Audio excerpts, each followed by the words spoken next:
Leah Richardson stood outside Romano's, one of the most expensive restaurants in the city, and felt her stomach twist into knots. The glass doors reflected her image back at her. A beautiful African-American woman in a simple blue dress she'd borrowed from her roommate, hair pulled back in a neat bun, looking completely out of place. Her phone buzzed for the third time. Monica again. Just go inside. Trust me. You deserve this. Deserve what, exactly? Leah wanted to text back. A fancy dinner she couldn't afford? A blind date with some guy Monica refused to describe beyond successful and kind? Leah had worked a double shift at City General Hospital yesterday, then spent her only day off this week helping her younger sister, Tasha, move into her college dorm. She was exhausted. The last thing she needed was awkward conversation with a stranger. But Monica had begged. Actually begged. And Monica never begged for anything. Leah pushed through the doors. The hostess, a thin woman in all black, looked her up and down with barely concealed judgment before checking her tablet. Name? Richardson. I'm meeting someone. Ah yes. Mr. Cross's table. Follow me. Mr. Cross. At least now she had a name. Leah followed the hostess through the dimly lit restaurant, past tables where people in designer clothes ate tiny portions of food that probably cost more than her weekly grocery budget. They walked toward a private section in the back, partially hidden by frosted glass panels. And then she saw him. The man sat alone at a table set for two, his back straight, his gaze fixed on the window overlooking the city lights. He wore a crisp white dress shirt and a deep red tie. His dark hair was neatly styled, his jaw sharp and clean-shaven. He looked to be in his early 30s, handsome in that polished, expensive way that made Leah feel even more out of place. But it was what she noticed next that made her freeze mid-step. The wheelchair. A sleek, modern wheelchair positioned at the head of the table. His hands rested on the armrests and she could see the tension in his shoulders, the way he held himself like he was bracing for impact. The hostess gestured to the empty chair. Your date is here, Mr. Cross. The man turned and Leah found herself looking into the saddest eyes she'd ever seen. They were a striking gray blue, the kind of eyes that could probably charm anyone in a room, but right now they held nothing but exhaustion and something that looked like resignation. Thank you, he said to the hostess, his voice deep and measured. Then to Leah, you must be Leah. I'm Ethan Cross. Please sit down. Leah stood there, her purse clutched in both hands, her mind racing. Monica hadn't mentioned this. Not a single word about a wheelchair, about a disability, about any of it. Anger flashed through her, hot and sharp. How could Monica set her up like this? How could she not warn her? But as those thoughts screamed through her mind, another voice whispered underneath, look at him. Look at how he's waiting for you to run. Ethan's jaw tightened. I understand if you want to leave.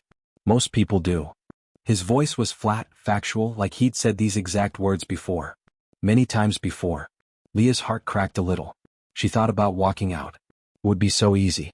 She could text Monica later, tell her this was too much, too weird, too complicated. She had enough on her plate already. She thought about her morning. About Mrs. Chin in room 304 who'd squeezed her hand and said, you're the only one who sees me, not just my illness. About the way people looked past her patients sometimes, especially the ones with visible disabilities, as if they were less than human. Leah took a breath and moved to the chair. She sat down, setting her purse on the table, and met Ethan's surprised gaze directly. I'm Leah Richardson. It's nice to meet you, Ethan. She kept her voice steady, warm, even. And I'm starving, so I really hope the food here is as good as everyone says. Something flickered across Ethan's face. Surprise maybe. Or disbelief. His shoulders relaxed just a fraction. It is. I promise. He paused, studying her like he was trying to solve a puzzle. Monica didn't tell you, did she? About me? No, Leah admitted. She didn't. But I'm here now, and I don't waste perfectly good dinner reservations. A small smile tugged at the corner of Ethan's mouth, the first real expression she'd seen from him. Practical. I like that. The waiter appeared with menus and water, and Leah focused on the list of dishes she couldn't pronounce. Everything was in Italian or French with no prices listed. That meant expensive. Really expensive. Order whatever you want, Ethan said quietly. Please. I know Monica probably didn't explain much about tonight, but I promise this isn't some kind of trick or joke. I just wanted to have dinner with someone who might actually talk to me like I'm a person. The vulnerability in his voice made Leah look up from her menu. The sadness was back in his eyes, deeper now, like an old wound that never quite healed. How long has it been? She asked gently. Since someone did that? Ethan's laugh was bitter. 2 years, 1 month, and 16 days. Since the accident that put me in this chair. Since my fiancé walked out of my hospital room and never came back. Since my family decided I was too much trouble to deal with. Since my friends stopped calling. He picked up his water glass, his hand completely steady despite the emotion in his voice. So yeah, it's been a while. Leah felt her throat tighten. 2 years. More than 2 years of being alone, being abandoned, being treated like he was invisible or broken or not worth the effort. She couldn't imagine it. Didn't want to imagine it. I'm sorry, she said and meant it. That's cruel. You didn't deserve that. Didn't I? Ethan's smile was sharp now, defensive. I'm not the man I used to be. I can't walk. I can't do half the things I used to do.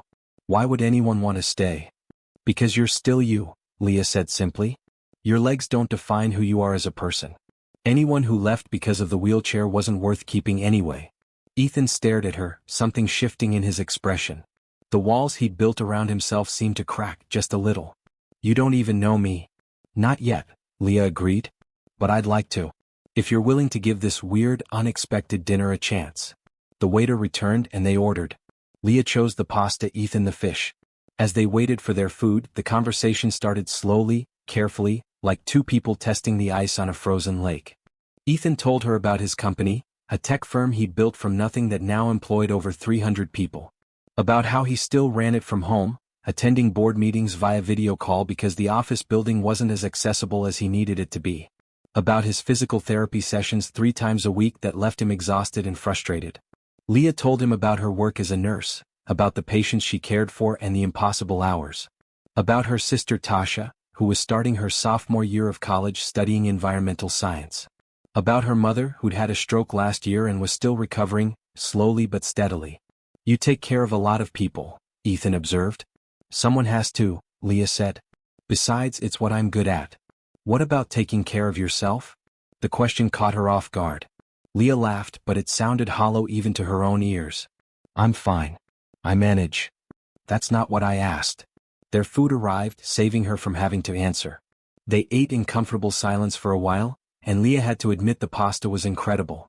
Rich and creamy and perfectly seasoned. Worth every penny she wasn't paying. Can I ask you something? Ethan said eventually. Sure. Why did you stay? When you saw the wheelchair, I could see it in your face. You wanted to leave. But you didn't. Why? Leah set down her fork and met his eyes. Because I saw you waiting for me to run. And I know what it feels like when people look at you and only see what's wrong, what's hard, what's inconvenient. I didn't want to be another person who did that to you. Ethan's throat worked as he swallowed. Thank you, he said, his voice rough. You have no idea what that means. They finished dinner talking about everything and nothing. Books they'd read, shows they'd watched, places they wanted to travel. Ethan had been to Paris and Tokyo and Sydney. Leah had barely left the state. But he listened to her talk about wanting to see the ocean, really see it, not just on a weekend trip but with time to sit and watch the waves like it was the most interesting thing he'd heard in years. When the waiter brought the check, Ethan handed over a black credit card without looking at the total. Then he turned to Leah with an expression that was hard to read. There's something I need to tell you, he said. About tonight. About how this date came to be. Leah's stomach dropped. What do you mean? Monica didn't just decide to set us up out of the goodness of her heart. My assistant Gerald paid her $5,000 to find someone who would agree to have dinner with me. The restaurant suddenly felt too small, too hot. Leah's face flushed with anger and embarrassment. You paid for this date? Not exactly. I didn't know Gerald had done it until this morning. He's been worried about me, said I needed to get out to meet people.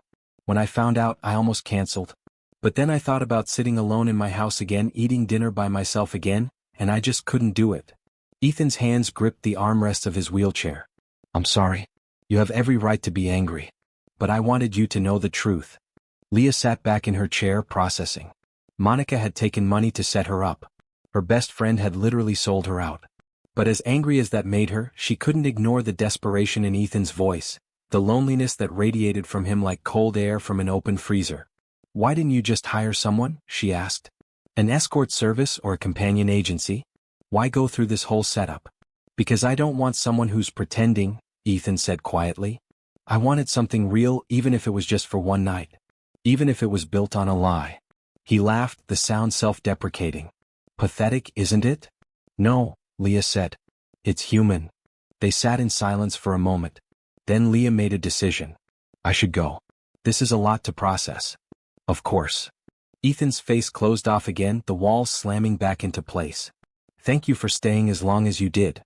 Leah stood, grabbed her purse and walked around the table. She stopped next to Ethan's wheelchair and held out her hand. Give me your phone. He blinked up at her. What? Your phone. Give it to me. Confused, Ethan pulled his phone from his pocket and handed it to her. Leah typed in her number and called herself so she'd have his too. Then she handed it back. I'm going home now because I need to have a very serious conversation with Monica about boundaries and honesty. But I'm not disappearing. If you want to talk, if you want to have coffee or dinner again, you can call me. Not Gerald. Not some paid setup. You. Ethan stared at her like she'd just spoken in a foreign language. You'd actually want to see me again? I wouldn't have given you my number if I didn't. Leah smiled. Besides, you promised the food here was good and you were right. I trust your judgment. I don't know what to say. Say goodnight, Ethan. And maybe text me tomorrow. She left before he could respond, walking out of Romano's into the cool night air. Her heart was pounding, her mind racing. She'd just given her number to a man she barely knew, a billionaire in a wheelchair who'd paid her friend to set them up. It was ridiculous. It was complicated. It was possibly the worst decision she'd made in months. But as she climbed into her old sedan and started the drive home, Leah couldn't stop thinking about those sad gray-blue eyes and the way Ethan had looked at her when she'd sat down and stayed. Like she'd given him something precious and rare. Like she'd given him hope. Have you ever been in a situation where staying felt harder than leaving, but you knew leaving would break someone? What would you have done in Leah's place? Drop a comment below and subscribe to see what happens when kindness meets loneliness. Will Leah's decision to stay change both their lives, or will the truth about their arranged meeting tear them apart before they even begin? Leah didn't make it home before her phone started ringing. Monica's name flashed on the screen 3 times before Leah finally pulled over into a gas station parking lot and answered. Before you yell at me, Monica said immediately, let me explain. You took $5,000 to set me up on a blind date without telling me anything about the guy. What possible explanation makes that okay? Leah's voice was sharp, cutting. Monica sighed. I know it looks bad. But Leah, you should have seen this man's assistant when he approached me. Gerald was desperate. He said his boss hadn't left the house for anything social in over a year. That he'd given up on everything except work. That he needed someone genuine, someone kind, and he'd heard me talking about you at the coffee shop. So you sold me out. I introduced you to someone who needed exactly what you're good at giving. Compassion. And yes, I took the money because I knew you'd never agree if you knew about it up front. You would have made excuses, said you were too busy, too tired, too broke to buy a nice dress. So I made the decision for you. Leah pressed her forehead against the steering wheel. You should have told me the truth. Would you have gone? Silence. Exactly, Monica said softly. Look, I know I crossed a line. But tell me honestly. Now that you've met him, are you glad you went? Leah thought about Ethan's face when she'd sat down. The surprise, the fragile hope, the way he'd slowly relaxed as they talked. She thought about 2 years of isolation, of abandonment, of being treated like he wasn't worth the effort anymore. I don't know yet, Leah admitted. But Monica, you can't do things like this. You can't make decisions about my life without talking to me first. I know. I'm sorry. Really sorry.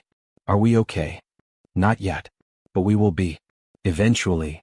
They hung up, and Leah sat in her car for a long time, watching people come and go from the gas station. Regular people with regular lives, pumping gas and buying snacks and moving through their normal Thursday night routines. None of them had just had dinner with a lonely billionaire. None of them were sitting here wondering what they'd gotten themselves into. Her phone buzzed with a text. Unknown number. This is Ethan. I wanted to say thank you again for tonight. You didn't have to be kind, but you were. That meant more than you know. Leah saved his number and typed back. You're welcome. Get home safe. 3 dots appeared, disappeared, appeared again. Finally, I'm still at the restaurant. In my van in the parking lot. I didn't want to leave yet. The evening felt too good to let go of. Something in Leah's chest tightened. She could picture him sitting alone in a vehicle modified for his wheelchair, holding on to the memory of a few hours where someone had treated him like he mattered. Are you always this honest? She texted back. Only with people who deserve honesty. You stayed when you didn't have to. That makes you rare. Leah smiled despite herself. I work tomorrow morning at 6. Early shift. But I'm off tomorrow evening. Coffee? The response came immediately. Yes. Absolutely yes. There's a place called BA's Cafe on Maple Street. It's accessible and quiet. 7 o'clock. 7 works. See you then. Good night, Leah. Sleep well. She drove home to her small apartment feeling lighter somehow, like she'd set down a weight she hadn't realized she'd been carrying. Inside, she found her roommate, Tasha's friend Jasmine. She found her roommate, Rachel, watching reality TV on their second-hand couch. How was the mystery date? Rachel asked. Complicated, Leah said, kicking off her borrowed heels. But interesting. Interesting good or interesting bad? I honestly don't know yet. That night, Leah lay in bed thinking about everything Ethan had told her. About being abandoned by his fiancée, his family, his friends. About living alone in what was probably a huge, empty house with only paid staff for company. About how he described his life in the 2 years since his accident. Functional but hollow, productive but meaningless. She knew that kind of loneliness. Not the same circumstances but the feeling. After her father died when she was 19, leaving her to care for her younger sister and help her mother, Leah had watched her friends move on with their lives while she stayed behind, working double shifts and missing parties and gradually becoming invisible to people who used to call her daily. Being needed and being wanted weren't the same thing. Leah had learned that the hard way. Maybe that's why she'd stayed at dinner. Maybe she recognized in Ethan something she understood too well, the exhaustion of being strong because you had no other choice, and the desperate hope that someone might see past the armor to the person underneath. Her phone buzzed one more time before she fell asleep. I know it's late, but I wanted you to know, I haven't looked forward to tomorrow in a very long time. Thank you for that. Good night. Leah smiled in the darkness and typed back, Good night, Ethan. Tomorrow will be good. I promise. The next day crawled by in a blur of patient rounds, medication schedules, and the controlled chaos of the hospital. Leah's feet ached, her back hurt, and she'd skipped lunch because Mrs. Patterson in 412 had been having a panic attack and needed someone to sit with her. By the time her shift ended at 3, Leah was running on fumes and caffeine. She went home, showered, and changed into jeans and a comfortable green sweater. Nothing fancy. This was just coffee, just conversation. Low pressure. But her hands shook slightly as she applied mascara, and she changed her earrings twice before settling on simple silver hoops. You're nervous, Rachel observed from the doorway. I'm not nervous. You're totally nervous. Is this the mystery date guy? Yes. And it's not a date. It's coffee. Coffee is absolutely a date. Rachel grinned. Is he cute? Leah thought about Ethan's sharp jaw and sad eyes and the way his whole face had changed when he smiled. Very. But it's complicated. The good ones always are. BA's Cafe sat on a quiet corner of Maple Street, a small brick building with wide doors and a ramp leading to the entrance. Leah arrived 10 minutes early and found Ethan already there, sitting at a corner table by the window. He'd changed into a dark blue sweater that made his eyes look even more striking, and his face lit up when he saw her walk in. You came, he said, and there was genuine relief in his voice. I said I would.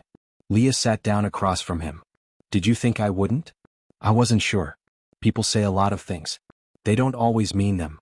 The barista came over, a college-age guy with bleached hair and a nose ring. He took their orders without the judgment or pity Leah had half expected to see when he looked at Ethan's wheelchair. Just normal, casual service. When he left, Ethan leaned forward slightly. I need to be completely honest with you about something else.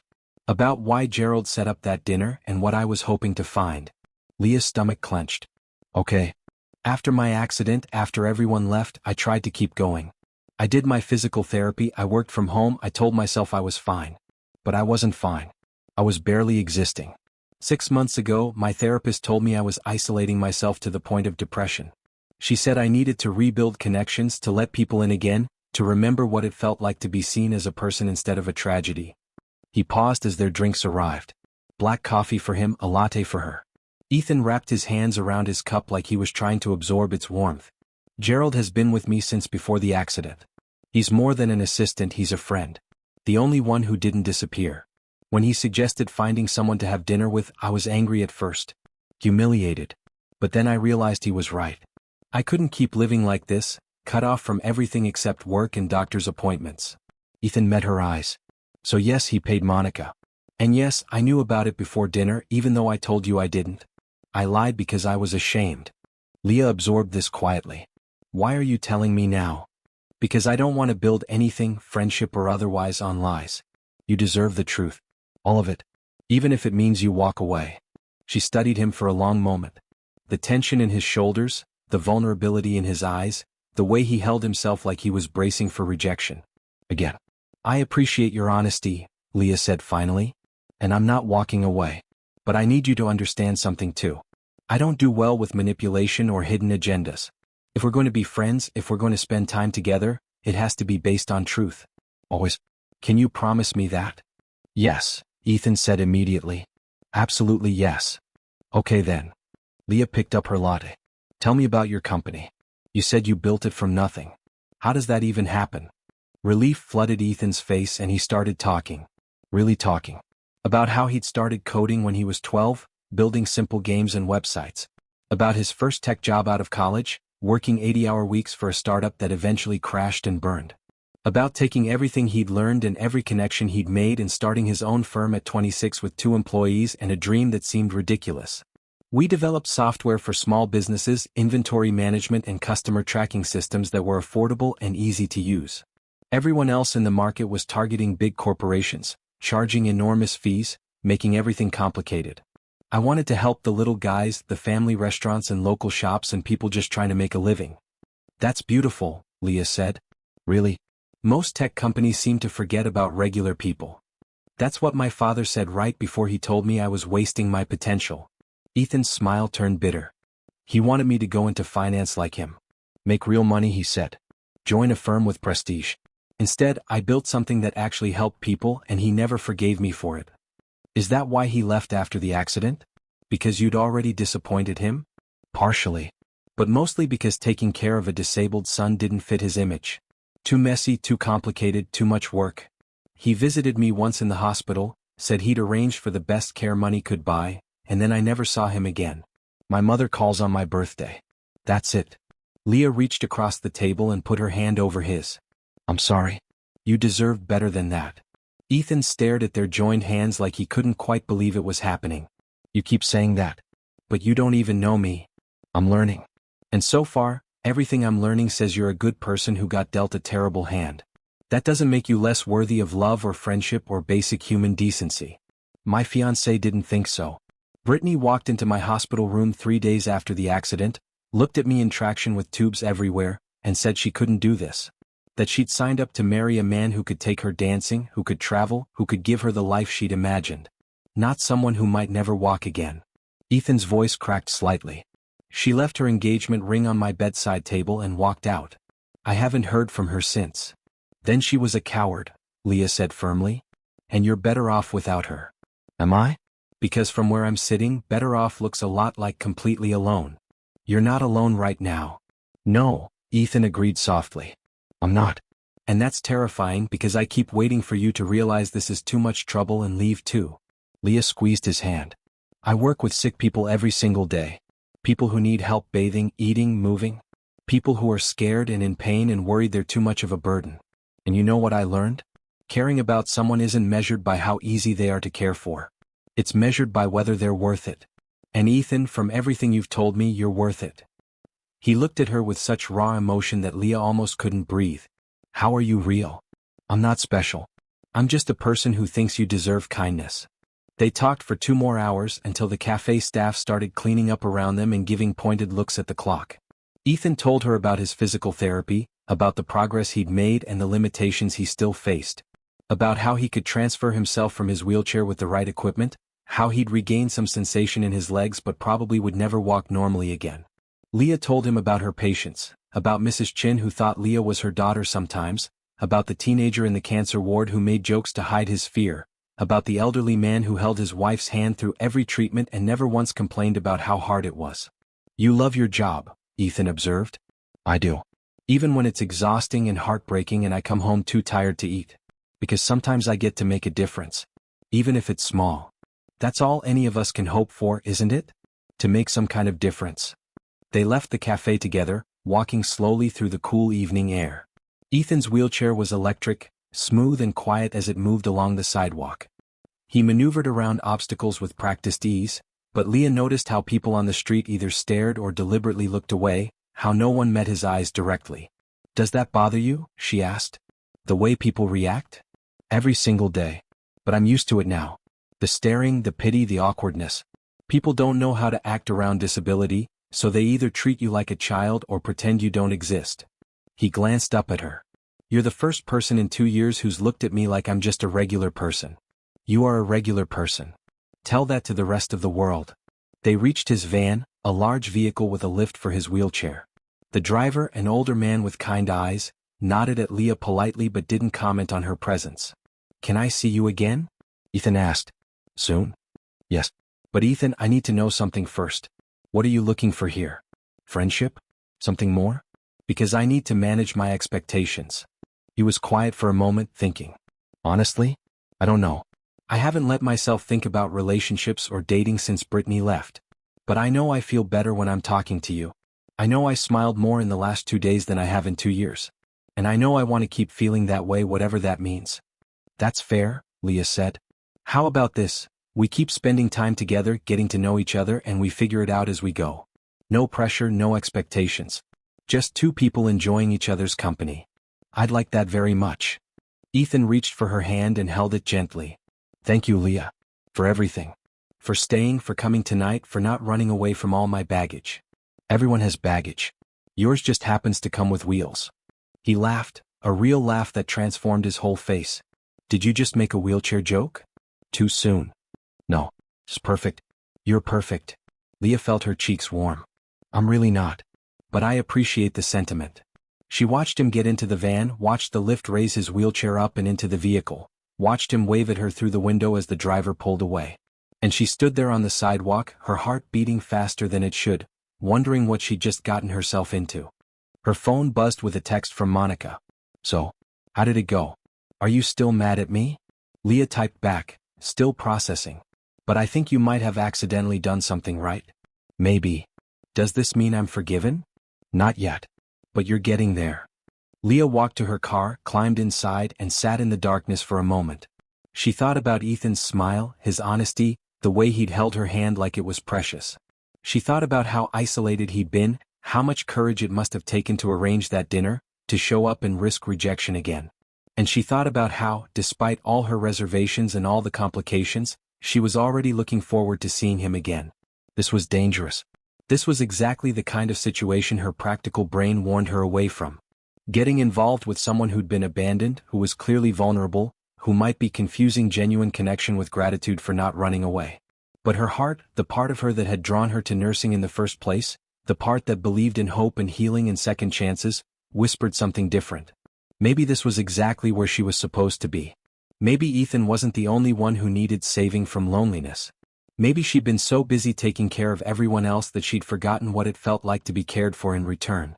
Leah started her car and headed home, a small smile playing at her lips. Tomorrow she'd probably overthink everything and list all the reasons this was a bad idea.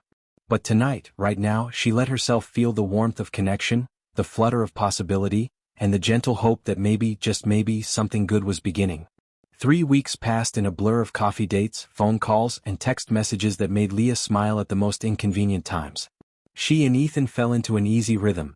She'd stop by his house on her days off, bringing takeout and stories from the hospital. He'd share updates about his company, show her new software his team was developing, and make her laugh with dry observations about the world. Ethan's house was exactly what Leah expected from a tech billionaire. Modern, spacious, and meticulously designed for accessibility. Wide doorways, an elevator to the second floor, a pool with a lift system for therapy. But despite all its luxury, the place felt empty. Sterile. Like a very expensive hotel room that nobody actually lived in. You need some color in here, Leah said one afternoon, standing in his massive living room with its white walls and minimalist furniture. Maybe some plants. Photographs. Something that shows a person actually lives here. Ethan, who'd been working on his laptop, looked up. I never really thought about it. Gerald handles the interior design. I just asked for functional. Functional is good. But a home should feel like a home, not a hospital. Something flickered in Ethan's eyes. You're not wrong. I've been treating this place like a waiting room. Somewhere to exist until I figure out what comes next. And have you? Figured out what comes next? I'm starting to. He closed his laptop and rolled closer to where she stood. Actually, that's something I wanted to talk to you about. Can we sit? They moved to the couch, a plush gray thing that was surprisingly comfortable. Ethan transferred from his wheelchair with practiced ease, and Leah sat next to him, close enough to see the nervous tension in his jaw. "What's wrong?" she asked. "Nothing's wrong. I just have something to ask you and I'm worried about how you'll react." He took a breath. "My company is hosting a charity gala in 2 weeks. It's a big event, lots of press, lots of important people. I haven't attended one since the accident because the thought of being stared at, pitted, or worse, ignored, was too much to handle." "But you're thinking of going now?" "Yes, because of you. Because spending time with you has reminded me that I'm more than my disability. That I can still be part of the world instead of hiding from it." He met her eyes. "I want you to come with me. As my date." Leah's heart skipped. "Ethan, that's a huge event. I wouldn't know how to act, what to wear, any of it. I'm a nurse, not a socialite." "I know. And that's exactly why I want you there. Because you'll be real and honest and won't play the games everyone else plays. Because when people look at me with pity, you'll remind me that I'm worth more than their shallow judgments. I don't have anything to wear to a gala. I'll take care of that. Please, Leah. I can't do this alone. I don't want to do this alone." She saw the vulnerability in his face, the fear mixed with hope. How could she say no? "Okay. Yes. I'll go with you." Relief washed over him. "Thank you. Truly." They spent the rest of the afternoon planning. Ethan explained what the gala was for: raising money for technology education programs in underfunded schools. His company donated millions every year, but this event brought together other donors, created partnerships, and kept the cause in the public eye. "It matters to you," Leah observed. "Not just the business side but the actual cause. When I was a kid, our school barely had computers. Ancient things that could barely run word processors. I taught myself to code on a laptop my uncle gave me for Christmas, but most of my classmates never got that chance. Education shouldn't depend on how much money your parents have. Every kid deserves access to technology, to opportunities, to futures that aren't limited by circumstance." Leah felt her chest tighten with emotion. "You're a good man, Ethan Cross." "I'm trying to be. I haven't always been." "What does that mean?" He was quiet for a moment. "Before the accident, I was so focused on success, on proving my father wrong, on building something big enough to matter, that I missed a lot of other things. I didn't see my friends as often as I should have. I worked 70-hour weeks. I took Brittany for granted, assumed she'd always be there waiting while I chased the next goal. Maybe she was right to leave. Maybe I wasn't present enough to deserve her staying." "No," Leah said firmly. "The accident wasn't punishment for working hard. And leaving someone when they're hurt and vulnerable isn't justified by past neglect. If she had problems with your priorities, she should have communicated that, worked on it with you. Not waited until you were at your lowest to walk away. You always defend me. Because you deserve defending." Ethan reached for her hand, his fingers warm and strong. "I don't know what I did to deserve you coming into my life, but I'm grateful every single day. You didn't have to do anything. Sometimes good things just happen." They sat like that for a while, hands linked, comfortable silence stretching between them. Leah had learned that Ethan didn't always need conversation. Sometimes he just needed presence, the quiet assurance that someone was there and not leaving. Her phone buzzed with a text from the hospital. One of her favorite patients, Mrs. Patterson, had taken a turn for the worse. They thought Leah would want to know. "I have to go," she said reluctantly. "Work emergency." "Of course. Go. Do you need a ride?" "I have my car. But thank you." She stood to leave and Ethan rolled alongside her to the door. "Be safe." "And Leah? I meant what I said. About being grateful." "I know. I'll call you later." She drove to the hospital, her mind split between worry for Mrs. Patterson and thoughts of Ethan. In 3 weeks, he'd become such a consistent part of her life that she couldn't imagine her days without their conversations. Without his dry humor, his intelligence, his surprising vulnerability. It was dangerous, this attachment. She knew that. Ethan was still recovering, still learning to live with his new reality. He might be confusing gratitude with deeper feelings. And Leah, who'd spent so much of her life caring for others, needed to be careful not to fall into the trap of becoming his caretaker instead of his equal. But when she was with him, none of those warnings seemed to matter. He made her laugh. He listened to her stories. He asked about her dreams and actually cared about the answers. For the first time in years, someone was taking care of her too, even if it was just in small ways like remembering how she took her coffee or asking if she'd eaten lunch. Mrs. Patterson stabilized after a few hours of tense monitoring. Leah stayed with her, holding her hand, talking quietly about nothing and everything. When the crisis passed and the elderly woman fell into peaceful sleep, Leah finally allowed herself to leave. It was past midnight when she got home. Rachel was already asleep. Leah collapsed into bed, exhausted, and found a text from Ethan waiting. "I hope everything is okay with your patient. Get some rest. We'll talk tomorrow." Simple words, but they made her smile. She typed back, "Everything's stable. Sleep well." The next morning, Leah woke to her phone ringing. Ethan's name on the screen. "Hello." Her voice was thick with sleep. "I'm sorry for calling so early. But I couldn't wait. I have something to ask you, and I need you to hear me out before you say no." Leah sat up, suddenly awake. "Okay. What is it?" "The gala is important, but it's not the real reason I wanted to talk to you. There's something else, something bigger, and I'm going to sound crazy, but I need to say it anyway." He took a breath. "I want to hire you." "What?" "Not as a nurse. As my companion. My friend. Someone to accompany me to events, to spend time with me, to help me navigate social situations that feel impossible alone. I'll pay you. Generously. Enough to cover your mother's medical bills, your sister's college tuition, everything you're struggling with." Leah's stomach dropped. "Ethan, I can't accept money for being your friend. I'm not asking you to. I'm asking you to consider a job. 6 months. You'd still work at the hospital if you wanted, but you'd also be available for events, meetings, social obligations. Think of it as a consulting position. I need someone I trust by my side, and you're the only person who fits that description." "This is insane." "I know. But Leah, you're drowning in debt. I see it in your face when you talk about picking up extra shifts, when you mention skipping meals to save money, when Tasha calls asking for help with textbooks. I can fix that. All of it. Not as charity, but as payment for a service I genuinely need. And what happens after 6 months? Whatever we want. Maybe we're still friends. Maybe we're more. Maybe we've gone our separate ways. But at least you won't be buried under bills you shouldn't have to carry alone." Leah's mind raced. Her mother's medical debt was crushing her. Tasha's college costs kept climbing. The hospital was cutting hours, reducing overtime pay. Every month was a careful balancing act of which bills to pay, which to delay, how to stretch every dollar. And here was Ethan offering to solve all of it. Offering her financial freedom in exchange for something she was already doing anyway, spending time with him. "This feels wrong," she said. "Like I'd be taking advantage of you. You'd be helping me. There's a difference. Leah, I've been alone for 2 years. Completely, devastatingly alone. Since you came into my life, I felt human again. That's worth everything to me. Let me help you the way you've helped me. I need to think about it. Take all the time you need. But know that the offer is genuine. I'm not trying to buy you or trap you.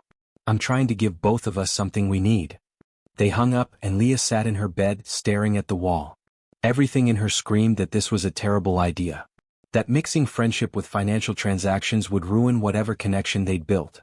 That accepting would change everything between them. But the practical part of her brain, the part that had been calculating debt and interest and payment plans for years, whispered something different. What if you could actually breathe? What if you could stop worrying about money for 5 minutes? What if you could focus on helping others instead of constantly struggling yourself? She spent the day at work in a daze, going through the motions of patient care while her mind churned through every angle of Ethan's offer. She thought about what it would mean: fancy events and borrowed dresses, pretending to fit into a world that wasn't hers, being seen as Ethan's charity case or worse, his paid companion in all the ways that phrase implied. But she also thought about Tasha graduating without crushing debt. About her mother getting better care. About not having to choose between groceries and gas money. That evening she drove to Ethan's house unannounced. Gerald answered the door, his expression neutral but kind. "Miss Richardson. Mr. Cross is in his office. Shall I let him know you're here? Please." She waited in the enormous foyer, nerves making her hands shake. This was either the best or worst decision of her life, and she wouldn't know which until it was too late to change course. Ethan appeared in the hallway, his face lighting up when he saw her. "Leah. I wasn't expecting you. I have an answer. About your offer." He went very still. "Okay. I'll do it. 6 months. But with conditions." Relief and joy warred across his features. "Name them." "Anything. First, we're honest with each other. Always. No more secrets, no more careful omissions. If something changes, if either of us develops feelings or wants to end the arrangement early, we say so immediately." "Agreed." "Second, I keep my job at the hospital. I won't quit or reduce my hours unless it's my choice. This arrangement works around my nursing schedule, not the other way around." Of course. Third, after 6 months we reevaluate. If we want to continue as friends, as something more, or go our separate ways, we discuss it honestly and part on good terms. Absolutely. Leah took a deep breath. And finally, the money goes directly to pay my debts. You set up payments to the hospital for my mom's bills, to Tasha's college for tuition. I don't want cash in hand. I don't want it to feel like I'm being paid. I want to know the burden is lifted without constantly thinking about the transaction. Ethan rolled closer, his eyes bright with emotion. Done. All of it. Leah, you have no idea what this means to me. I think I do. Because it means just as much to me. But Ethan, we have to be careful. We can't let this change what we have. I don't want money to come between us. It won't. I promise. This is just me taking care of someone I care about the way you've been taking care of me. He held out his hand and after a moment's hesitation, Leah shook it. The gesture felt formal, official, like they were sealing a business deal. Which technically they were. But when Ethan didn't let go, when his thumb traced gentle circles on the back of her hand, it felt like something more. Something that made Leah's heart race and her doubts temporarily quiet. Thank you, he said softly. For trusting me. For taking a chance on this. I won't let you down. And I won't let you down either. We're in this together now. Gerald appeared with paperwork, a contract that laid out everything they discussed in clear legal terms. Leah read through it carefully, making sure there were no hidden clauses or unexpected obligations. It was straightforward. 6 months, attendance at social and business events as requested, payment directly to her creditors, termination clause available to either party with 2 weeks' notice. She signed her name and just like that, her life changed. Over the next few days, true to his word, Ethan arranged everything. Leah received confirmation that her mother's medical bills had been paid in full. Tasha called, crying with happiness, saying her college account showed a zero balance for the year. The weight Leah had been carrying for so long, the constant pressure of never having enough, suddenly lifted. She cried in her car outside the hospital, overwhelmed by relief and gratitude and the terrifying vulnerability of owing someone so much. Her phone rang. Ethan, are you okay? Gerald said the payments went through. I'm fine. Just processing. Leah, you don't owe me anything beyond what we agreed. Please don't feel indebted. This isn't about power or control. It's about two people helping each other. I know. Logically, I know that. But emotionally, it's a lot. Then come over. Let's talk it through. Or not talk. Whatever you need. She drove to his house and they sat in his living room, the one she'd said needed more color. Ethan had bought plants, she noticed. 3 large ferns in bright blue pots positioned around the room. You listened, she said, smiling despite her tears. I always listened to you. They talked for hours. About fear and trust and the complicated dance of accepting help. About how hard it was for both of them to be vulnerable, to admit they needed someone. About the risk they were taking on each other. What if this doesn't work? Leah asked. What if 6 months from now we hate each other? Then we'll hate each other with clear consciences and no financial stress, Ethan said, making her laugh. But I don't think that's going to happen. Do you? No, she admitted. I think we're building something real. I'm just scared of what that means. So am I. But I'd rather be scared together than safe and alone. Leah leaned her head on his shoulder, a gesture that felt natural despite how new everything still was. Okay, together then. Whatever comes next. Whatever comes next, Ethan echoed. And for the first time in a very long time, Leah let herself believe that maybe, just maybe, everything was going to be okay. The dress arrived 3 days before the gala in a box bigger than Leah's kitchen table. She opened it carefully, pulling back layers of tissue paper to reveal deep burgundy silk that caught the light like liquid garnets. It was the most beautiful thing she'd ever seen. He spent how much? Rachel asked, eyes wide. I don't know and I don't want to know, Leah said, holding the dress up. It's too much. It's perfect. Try it on. The dress fit like it had been made for her body specifically. The color brought out the warmth in her dark skin, and the cut was elegant without being too revealing. Leah stared at herself in the mirror and barely recognized the woman looking back. You look like a princess, Rachel breathed. I look like I'm playing dress up in someone else's life. Maybe that's someone else's future you. The you that gets to attend fancy galas with handsome billionaires. Leah turned away from the mirror. This isn't my world, Rach. After 6 months I go back to my regular life. I need to remember that. Or maybe you don't have to go back. Maybe this is your chance at something bigger. Bigger doesn't mean better. I like my life. I like helping people, making a difference, doing work that matters. You can do all that and wear fancy dresses sometimes. The two aren't mutually exclusive. The night of the gala arrived faster than Leah expected. She spent an hour on her hair and makeup, going for simple elegance since she had no idea how to do anything more complicated. When the car Ethan sent arrived to pick her up, her hands were shaking. The driver took her to Ethan's house first. He was waiting in the foyer, wearing a tailored black suit with a burgundy tie that matched her dress.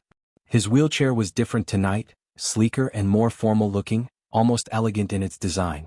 "You look stunning," he said, his voice rough with emotion. "You clean up pretty well yourself.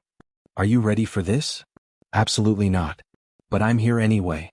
Ethan smiled, that real smile that made his whole face transform. "That's all I can ask for. Come on. Let's face the lions together." The venue was a historic hotel downtown, all marble columns and crystal chandeliers.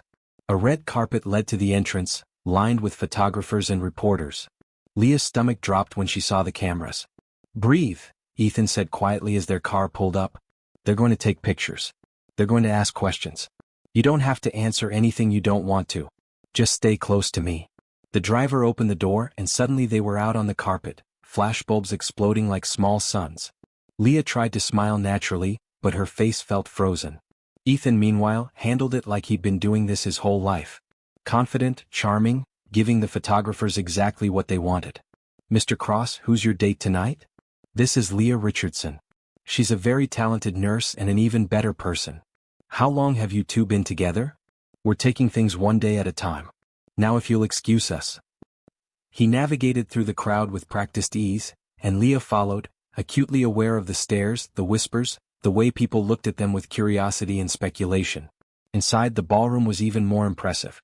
Round tables covered in white linens, centerpieces of white roses and candles, a stage at the far end where a string quartet played classical music.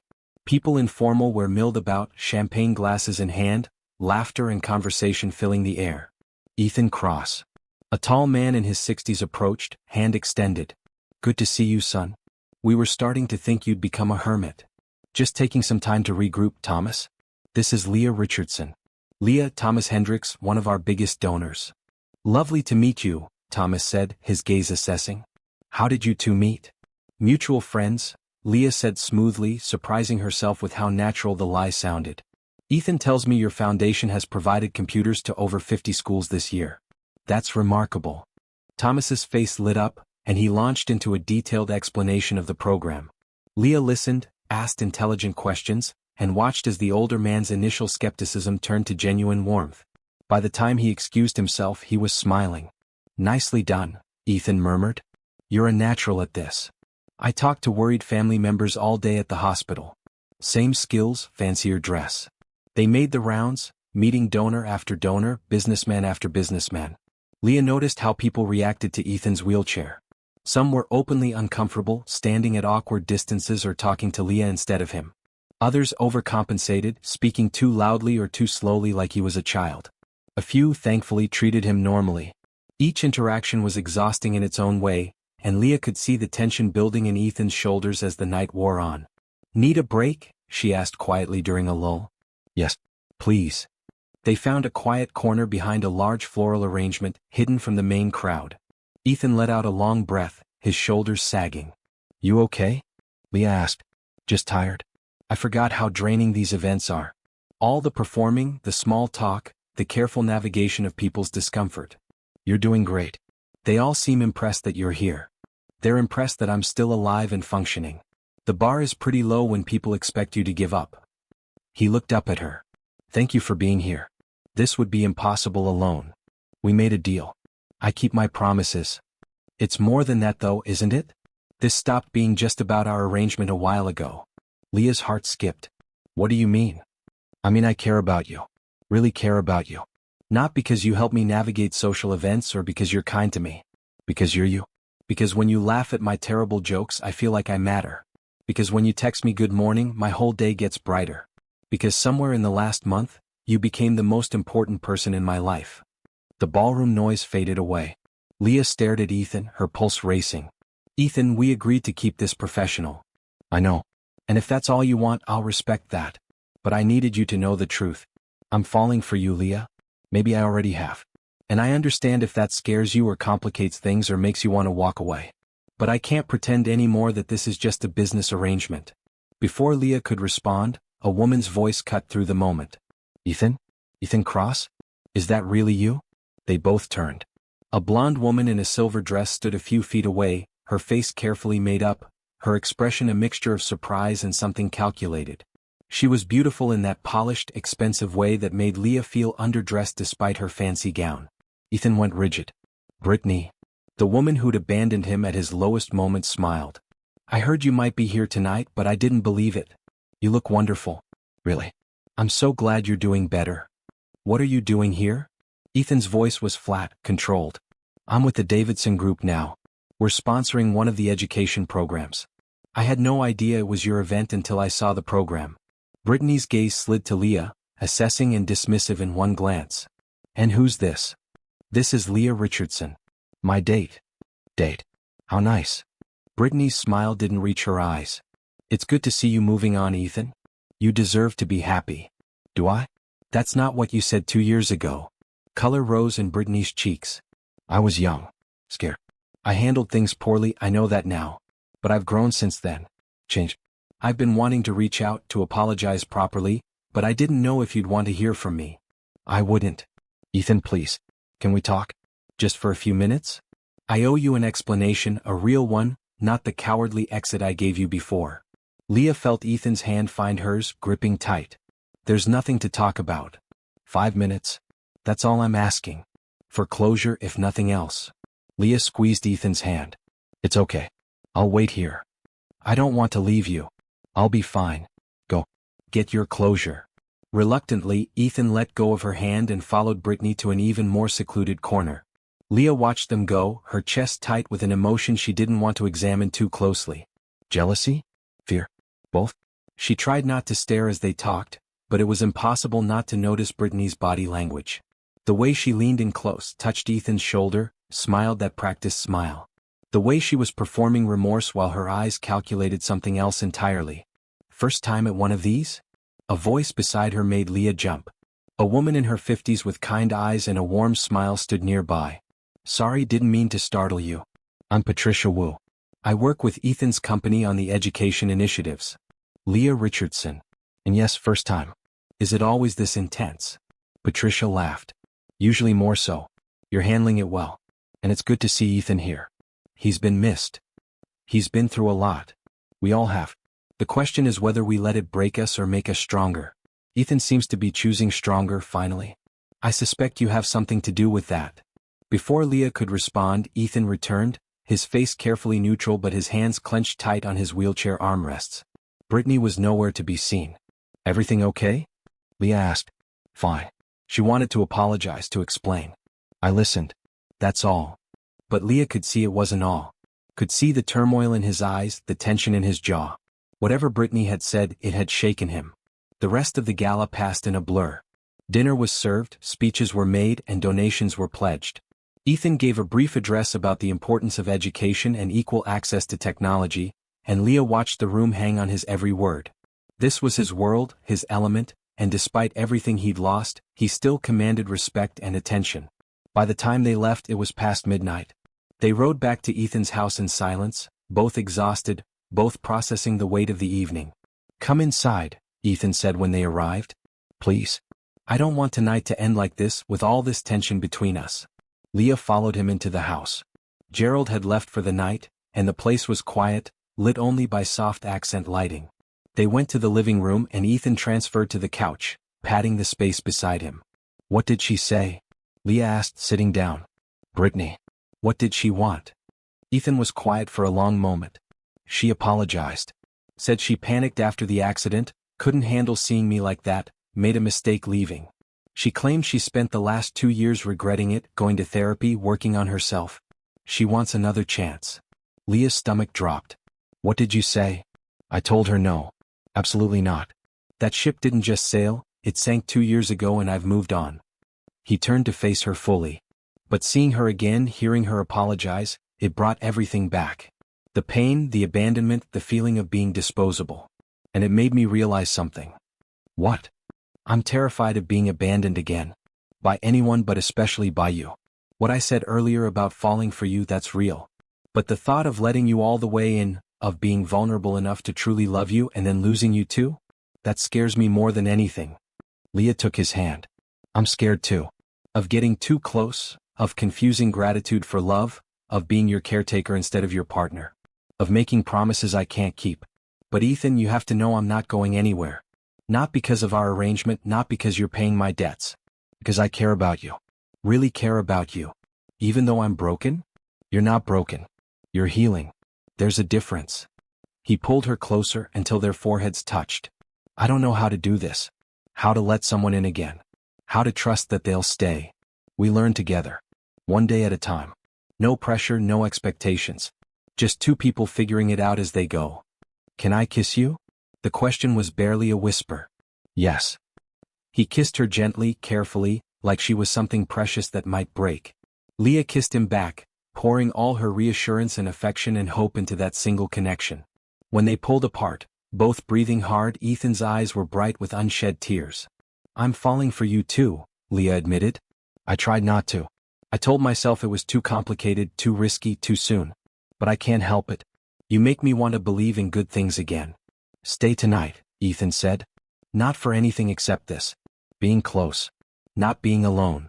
They spent the night on the couch, talking and dozing and simply existing in the same space.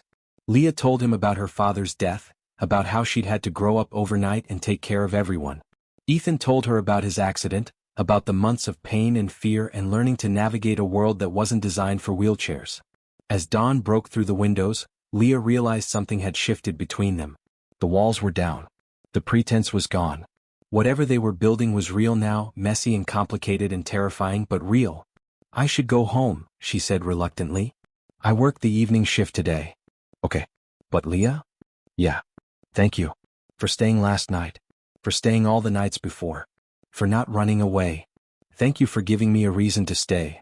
She drove home in her fancy dress, still wearing yesterday's makeup, feeling like she'd crossed some invisible threshold she could never uncross. And despite all her fears, despite all the logical reasons this was a bad idea, Leah found herself smiling. Because for the first time in a very long time, she wasn't just surviving. She was living. And that made all the risk worthwhile. Tasha showed up at Leah's apartment unannounced on a Saturday morning, her expression serious and worried. Leah, still in her pajamas and nursing her second cup of coffee, felt her stomach drop when she saw her sister's face. We need to talk, Tasha said, pushing past her into the apartment. About this Ethan guy. Good morning to you too. Want some coffee? I'm serious, Leah. Mom told me about the medical bills being paid. About my tuition being covered. About how you've been spending all your free time with some rich dude in a wheelchair. What's going on? Leah sat down on the couch, gesturing for Tasha to join her. At 19, her sister looked so much like their father it sometimes hurt to look at her. Same warm brown eyes, same determined set to her jaw, same fierce protectiveness that had Leah both grateful and exasperated. His name is Ethan Cross. He's a friend who offered to help with our financial situation. That's all. That's all? Leah, nobody just pays off tens of thousands of dollars in debt for a friend. What did you agree to? What does he want from you? It's not like that. Then what is it like? Because from where I'm sitting, it looks like you're being taken advantage of by some guy who has money and thinks he can buy whatever he wants. Leah felt anger flash through her. You don't know him. You don't know anything about the situation. Then explain it to me. Make me understand why my sister, who's been working herself to exhaustion for years, suddenly has all her problems solved by a man she met a month ago. So Leah explained. About Monica's setup, about Ethan's isolation and loneliness, about their arrangement and the gala and how their relationship had evolved into something neither of them planned. She left out the kiss, the confession, the complicated feelings that kept her up at night. Some things were too new, too fragile to share yet. Tasha listened, her expression shifting from anger to concern to something that looked like understanding. When Leah finished, she was quiet for a long moment. You care about him, she said finally. Like really care about him. Yes. And he cares about you? I think so. I hope so. But you're scared. Terrified, Leah admitted. What if I'm just a project to him? What if 6 months from now he decides he's done playing house with the poor girl and moves on? What if I've let myself care too much about someone who's going to leave? Tasha reached over and took her hand. Or what if he's genuine? What if this is real and good and exactly what you both need? Leah, you've spent your whole adult life taking care of everyone else. Mom, me, your patients. Maybe it's okay to let someone take care of you for once. I don't want to be taken care of. I want to be equal partners. Then be equal partners. But stop punishing yourself for accepting help. There's no nobility in drowning alone. They talked for another hour, and by the time Tasha left, Leah felt lighter somehow. Having her sister's blessing mattered more than she'd realized. But Tasha's concerns weren't entirely unfounded. What did Ethan really want from this relationship? And was Leah prepared for whatever came next? Her phone buzzed with a text from Ethan. Can you come over? Something's happened. Leah drove to his house, worry gnawing at her stomach. When she arrived, she found Ethan in his office, staring at his laptop with an expression that looked like barely controlled rage. What's wrong? He turned the screen toward her. A tabloid website blazed with photos from the gala. Leah and Ethan on the red carpet, her hand on his shoulder as they posed. The headline read, "Tech billionaire emerges from hiding with mysterious beauty. Is love the cure for tragedy?" "I'm so sorry," Ethan said. "I thought we'd avoided most of the press. I didn't expect them to dig into your life." Leah scrolled through the article. They'd identified her as a nurse at City General Hospital, speculated about their relationship, dug up information about her family's financial struggles, and implied that she was a gold digger targeting a vulnerable man. "This is horrible," she breathed. "It's worse. Look at the comments." She shouldn't have looked. The comments were vicious. People calling her a scam artist, a leech, accusing her of taking advantage of a disabled man. Others defended her, calling the first group ableist for assuming Ethan couldn't make his own choices. The whole thing was a mess of opinions from people who knew nothing about them. "I'll have my lawyers send cease and desist letters," Ethan said. "We can try to get the worst of it taken down. That'll just make it worse. Make us look guilty of something." Leah set her phone down, trying to calm her racing heart. "I need to call the hospital. Make sure this doesn't affect my job. I'm so sorry. I should have protected you better. This isn't your fault. This is what happens when people think they're entitled to opinions about strangers' lives." But as she called her supervisor and assured her that the relationship was professional and wouldn't affect her work, Leah couldn't shake the feeling that everything was spiraling out of control. She'd wanted to keep her life private, separate from Ethan's world. Now the two were colliding in the worst possible way. Things got worse later that week when Ethan's brother, Kyle, showed up at his house unannounced. Leah was there, helping Ethan prepare for a board meeting, when Gerald showed Kyle into the office. Kyle Cross looked like an older, harder version of Ethan. Same features, but where Ethan's face held warmth and vulnerability, Kyle's held cold calculation. He wore an expensive suit and an expression that made Leah immediately dislike him. "Ethan," Kyle said, barely glancing at Leah. "We need to talk. About the company. Whatever you have to say, you can say in front of Leah." Kyle's gaze flicked over her dismissively. "This is family business. She stays." Kyle sighed, clearly annoyed, but continued anyway. "The board is concerned. Dad's concerned. You've been running the company from home for 2 years, barely making appearances, delegating everything. Some members think it's time for new leadership. Someone who can be there in person, who can handle the demands of the position." "Someone like you?" Ethan's voice was ice. "I'm just delivering the message. But yes, I've been asked to consider taking over as CEO. Of course, you'd retain majority ownership. This is about operations, not ownership. This is about you wanting control of something you didn't build." The answer is no. Be reasonable, Ethan. You can't run a major tech company from your living room forever. You're not well enough. I'm paralyzed, not incompetent. There's a difference. The board doesn't see it that way. Neither does Dad. They want someone strong at the helm. Leah felt her hands clench into fists. The casual cruelty of Kyle's words, the implication that Ethan's disability made him weak, was infuriating. She was about to speak when Ethan held up a hand, stopping her. "Tell the board I'll be at the next meeting. In person. And tell Dad that if he has concerns about my leadership, he can grow a spine and say them to my face instead of sending his other son to do his dirty work." Kyle's expression hardened. "You're making a mistake. Pride will cost you everything." "No. Pride is the only thing that's kept me from giving up entirely.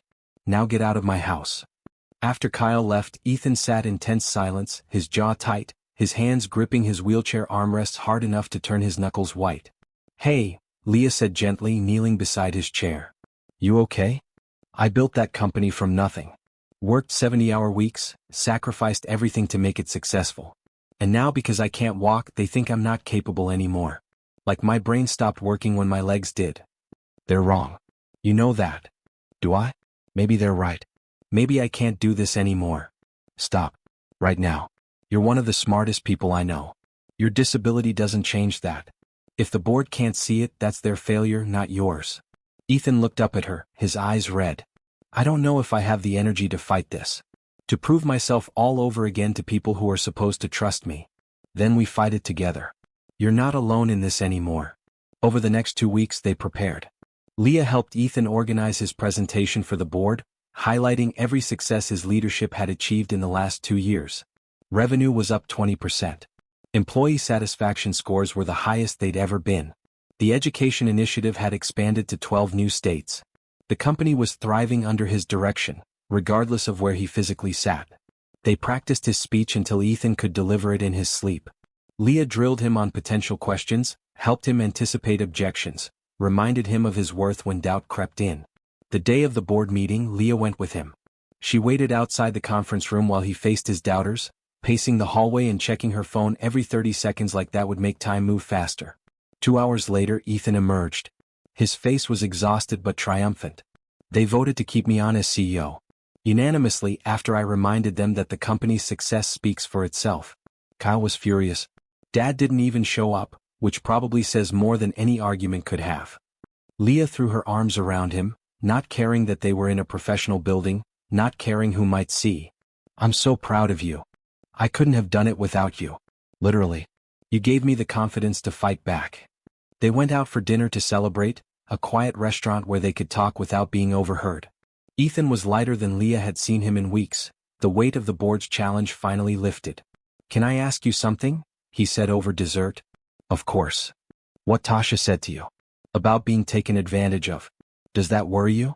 That people will see our relationship that way? Leah considered her answer carefully. Sometimes. The tabloid article made it real, made me see how others might interpret what we have. But then I remember that we know the truth.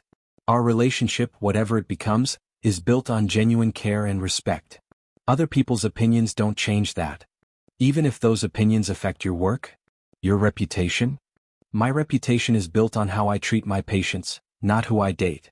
Anyone who would judge me based on tabloid gossip isn't worth worrying about. Ethan reached across the table and took her hand. You're remarkable. You know that. I'm practical. There's a difference. No. You're remarkable. And I'm very lucky you decided to stay that first night. They finished dinner and drove back to Ethan's house.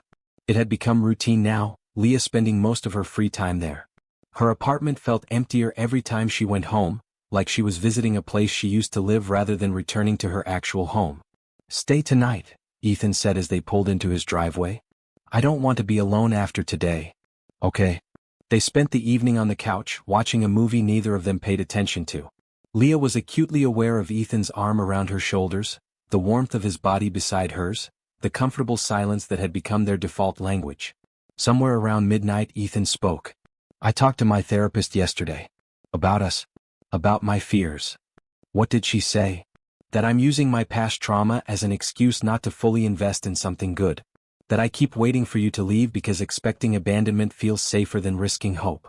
And she's right. I've been holding back, keeping part of myself protected because I'm terrified. I'm terrified too, Leah admitted. Of getting too close, of being hurt, of losing myself and taking care of you. But being scared doesn't mean we're wrong. It just means we're being brave. My therapist said something else too. She said that if I keep treating our relationship like it's temporary, it will be. That I need to decide if I'm all in or all out, because this halfway commitment isn't fair to either of us. Leah turned to face him fully. What do you want? I want all in. I want to stop pretending this is just an arrangement. I want to call you my girlfriend and mean it. I want to build something real that lasts beyond 6 months. But only if that's what you want too. Her heart was pounding so hard she could feel it in her throat. I want that. I want all of it. But Ethan, we need to be realistic. Your family hates me. The tabloids think I'm using you. We're from completely different worlds. I don't care about any of that. Do you? I care about you getting hurt. I care about making sure this is real and not just two lonely people clinging to each other because it's easier than being alone. Is that what you think this is? No, Leah said honestly. I think this is real. Messy and complicated and scary but real. And I want to see where it goes. Ethan pulled her closer, kissing her forehead, her cheeks, finally her lips. Then we're officially together. No more halfway. No more holding back.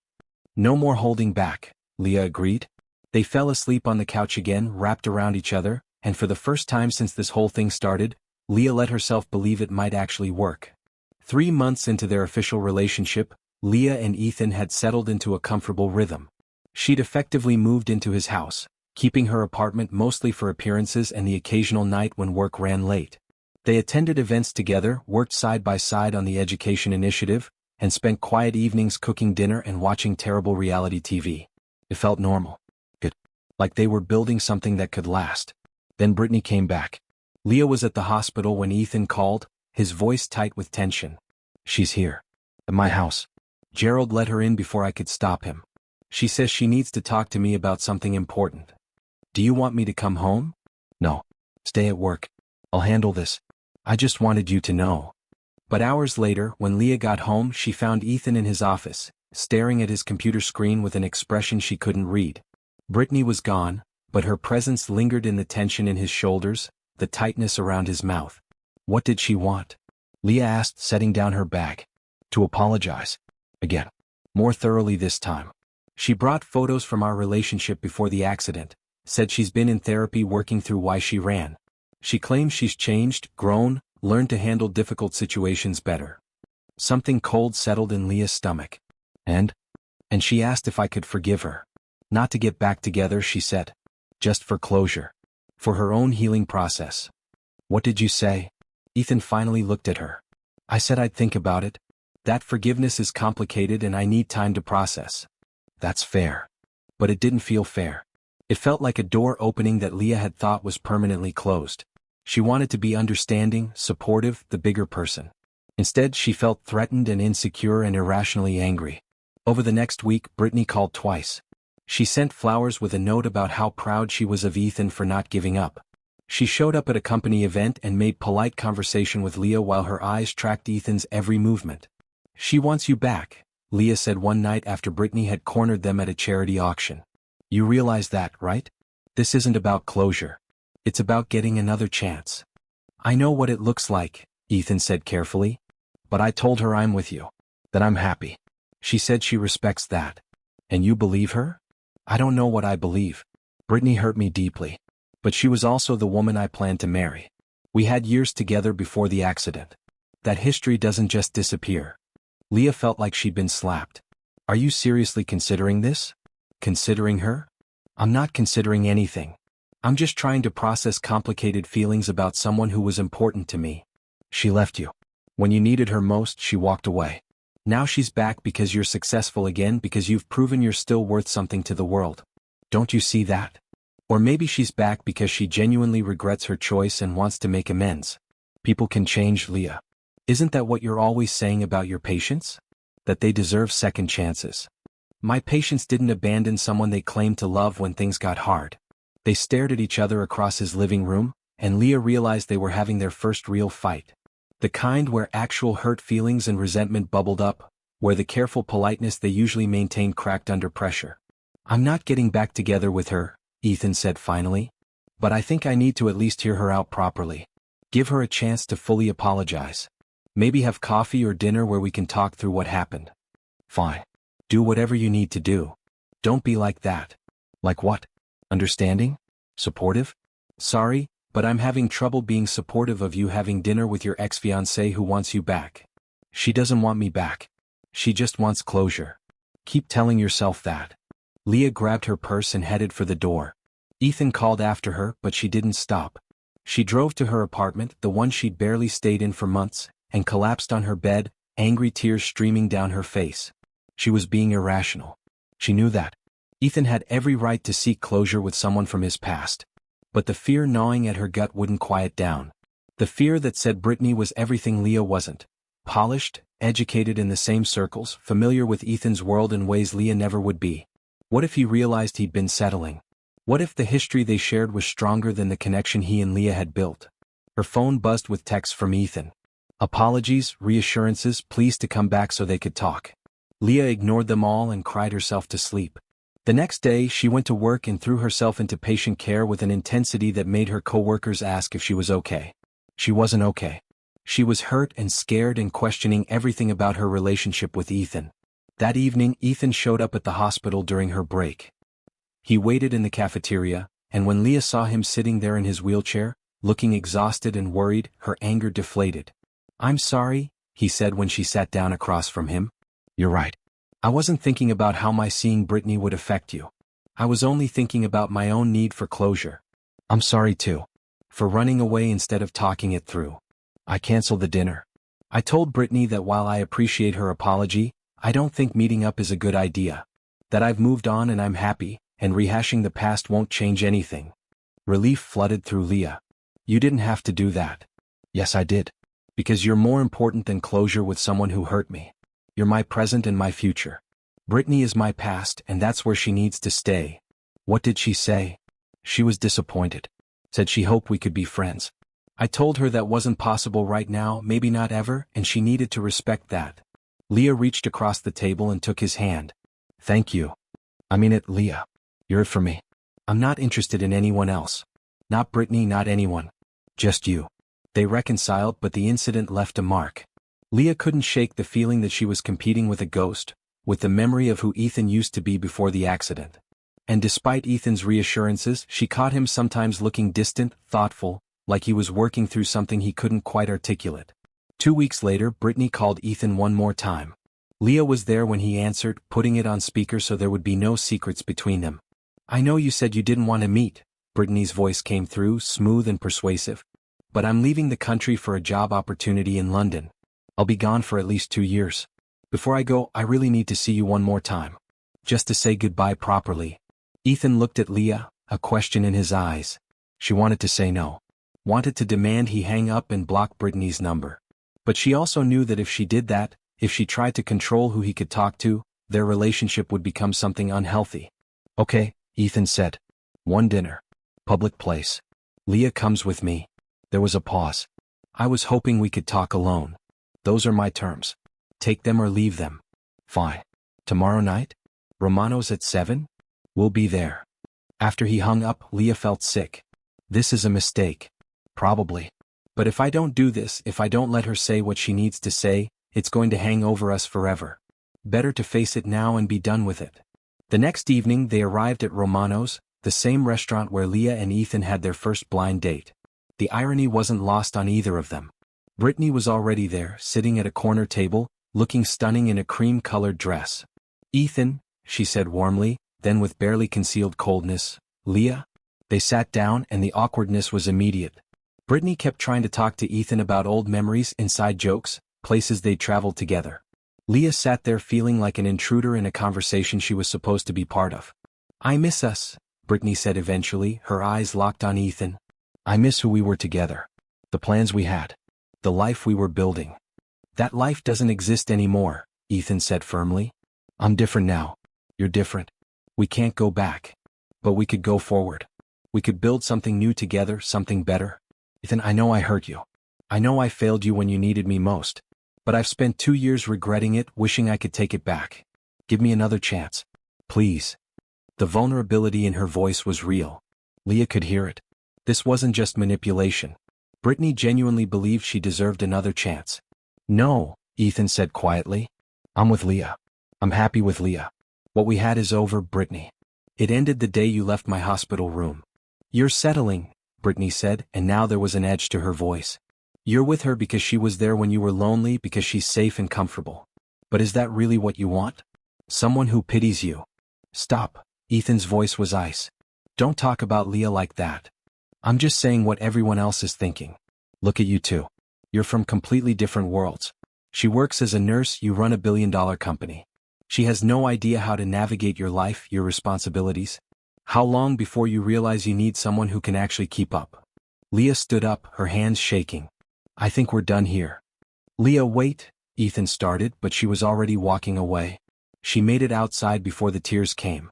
The valet brought her car and she drove aimlessly, Brittany's words echoing in her head. "You're settling. She pities you. Different worlds. How long before you realize? All the insecurities she'd been trying to ignore came flooding back. Maybe Brittany was right. Maybe Ethan did deserve someone from his world, someone polished and educated and comfortable in rooms where Leah still felt like an imposter. Her phone rang. Ethan. She let it go to voicemail. It rang again. And again. Finally she answered. Where are you? His voice was tight with worry. Driving. Pull over. Please. We need to talk. I don't know what there is to say. She's right, isn't she? We're from different worlds. I'm a nurse who can barely afford rent, you're a billionaire tech CEO. What are we even doing? We're building a life together. That's what we're doing. Brittany is wrong. About everything. You don't pity me, you see me. You challenge me and support me and make me want to be better.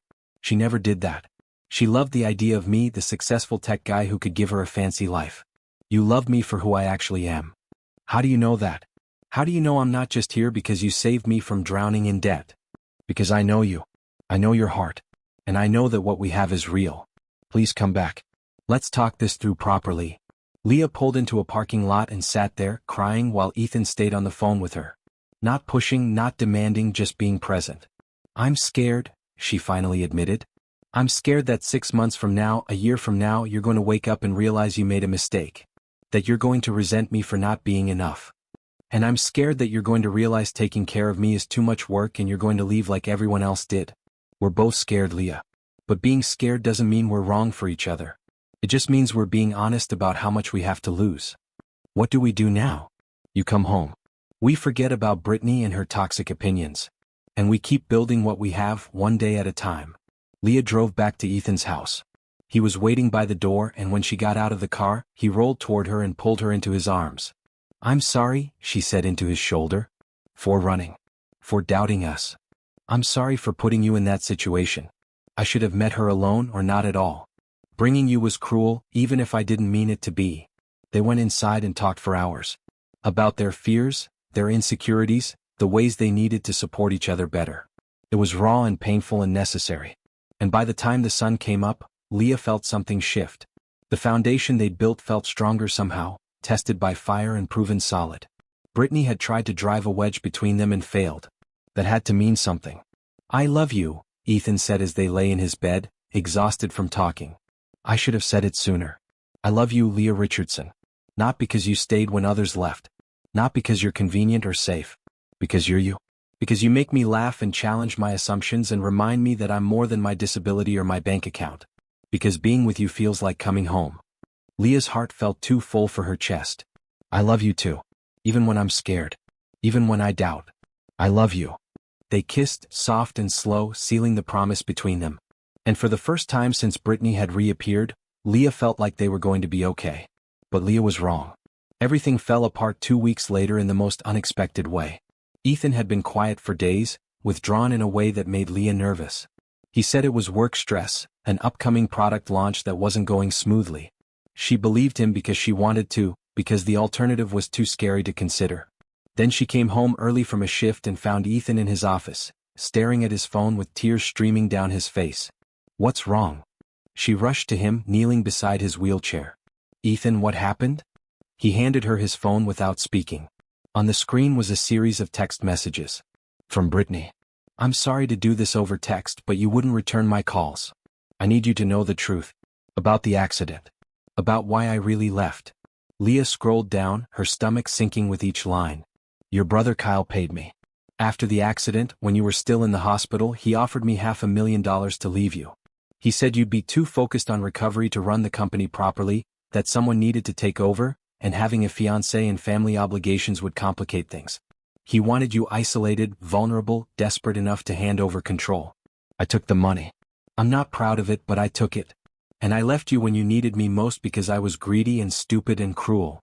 But seeing you with Leah, seeing you happy, made me realize what I gave up. I don't expect forgiveness. I just needed you to know the truth before I left the country. Your brother manipulated both of us. And I'm sorry. I'm so sorry. Leah looked up at Ethan. His face was devastated, broken in a way she'd never seen before. Kyle paid her to leave me, he said, his voice hollow. My own brother orchestrated my abandonment so he could take over my company. And Brittany took the money and ran. Everyone I trusted, everyone I thought cared about me, they all just saw me as something to use. Not everyone, Leah said firmly. I'm here. I'm not going anywhere. Aren't you? How do I know you're not just waiting for a better offer? How do I know 6 months from now you won't decide I'm too much trouble and walk away too? Because I love you. Because I've proven over and over that I'm not them. Have you? Ethan pulled away from her. Or have you just been really good at playing the part of the devoted girlfriend? Maybe this whole thing has been an act. Maybe you're just better at hiding your true motivations than Brittany was. Leah felt like she'd been punched. You don't mean that. Don't I? Everyone leaves, Leah. Everyone. My family, my friends, my fiancé. Why would you be any different? Because I'm not them. I'm not using you. I'm not waiting for a payout or a reason to run. I'm here because I choose to be, because being with you makes me happy. You're here because I'm paying your mother's medical bills and your sister's tuition. Take that away and what's left? How dare you? Leah stood up, her hands shaking. How dare you reduce what we have to a transaction? I stayed that first night before there was any money involved. I came back for coffee because I wanted to see you again. I fell in love with you despite the complications, not because of what you could give me. Did you? Or did you fall in love with financial security and convince yourself it was me? You're being cruel because you're hurt. I understand that. But I won't stand here and let you question my integrity because your brother and your ex are terrible people. Ethan's laugh was bitter. Maybe I'm the terrible person. Maybe I'm so desperate for connection that I'll pay anyone to pretend to care. Maybe our whole relationship has been me buying companionship and you providing it like any good employee. Stop it. Right now. What? Because the truth hurts? Because you don't like being reminded that our relationship started as a business arrangement. It started that way, Leah said, fighting back tears. But it became something real. Something beautiful. Don't let your pain destroy that. It was never real. I see that now. You were hired help who was good at her job. That's all. The words hit her like physical blows. Leah stared at him, this man she loved, and saw only a stranger. Someone so consumed by hurt that he was lashing out at the one person who'd stood by him. Fine, she said quietly. If that's what you believe, then there's nothing more to say. I'll pack my things and leave. You can go back to being alone, since that's clearly what you want. Leah, wait, Ethan's voice cracked and she heard the desperation underneath the anger. But she couldn't stay. Couldn't stand there and be accused of being just like everyone who'd hurt him. She went to the bedroom they'd been sharing and threw her clothes into bags. Ethan followed, calling her name, apologizing, begging her not to leave. But Leah couldn't hear him over the roaring in her ears, the pain of his words echoing in her head. Please, he said, and now he was crying openly. Please don't go.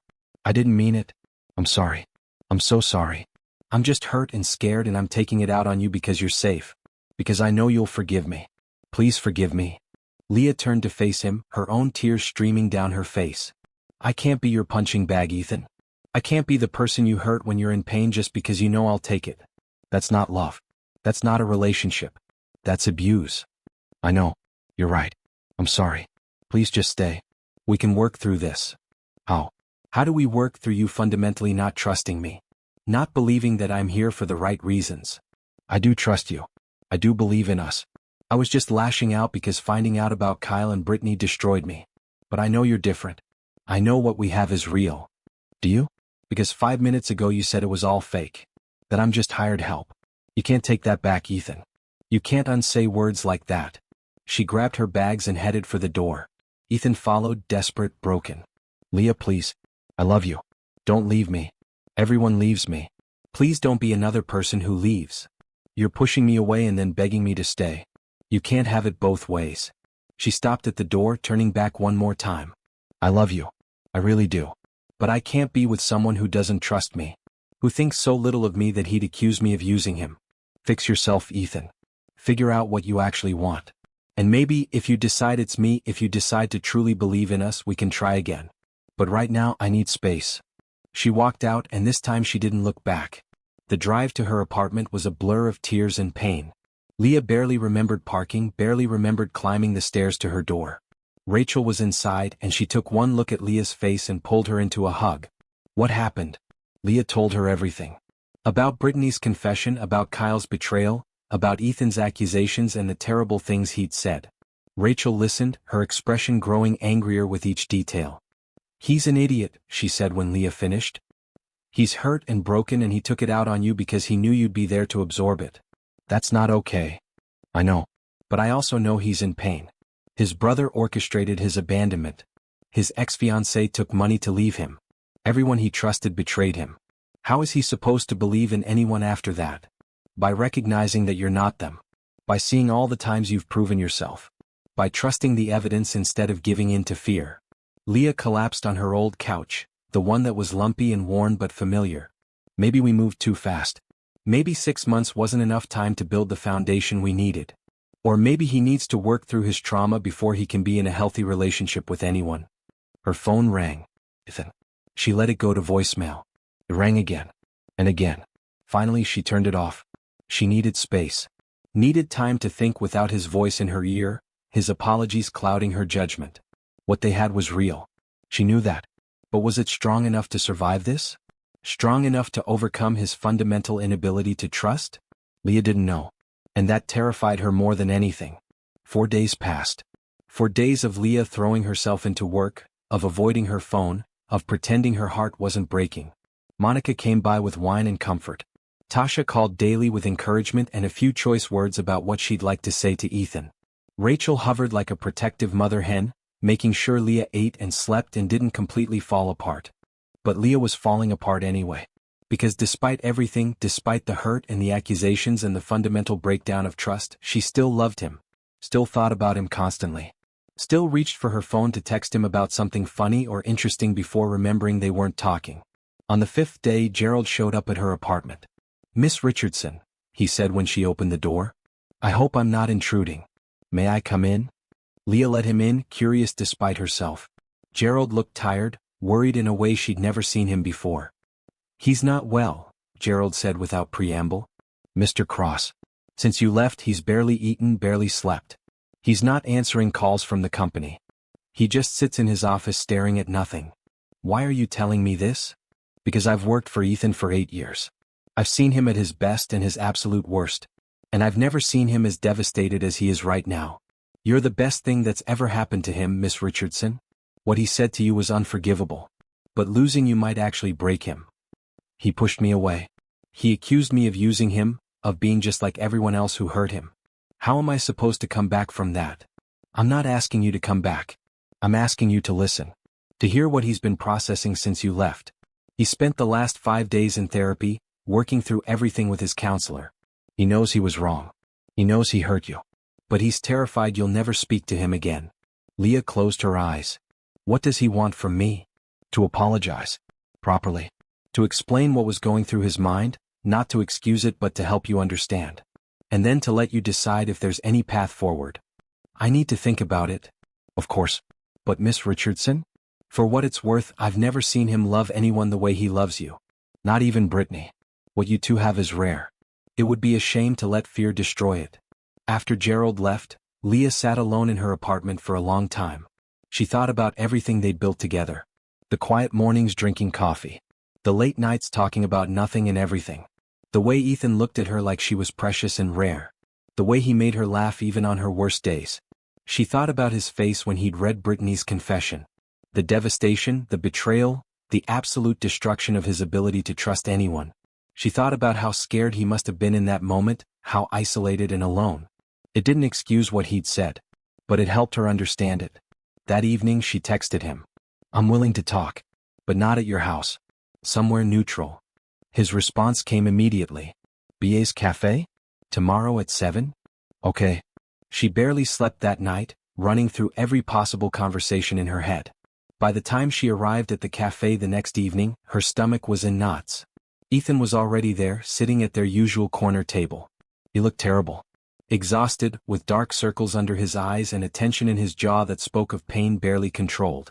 But when he saw her walk in, his whole face transformed with relief and hope. "Thank you for coming," he said as she sat down. "I wasn't sure you would. I almost didn't."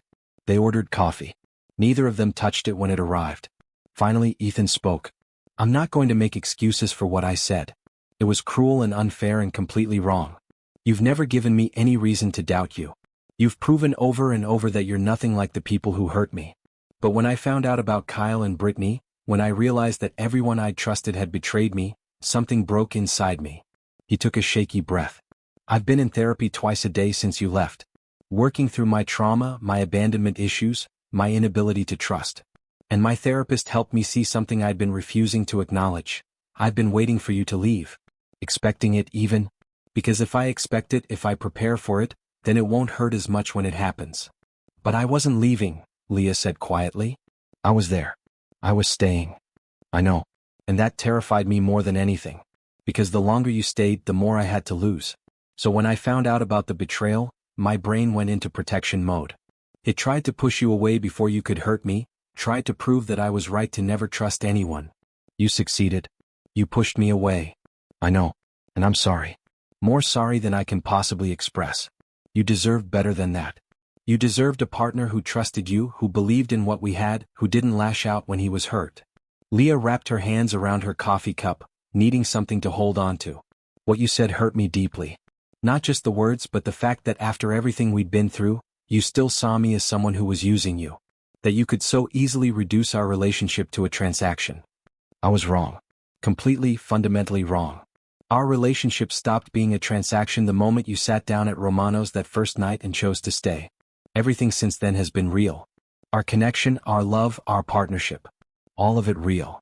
How do I know you won't do this again?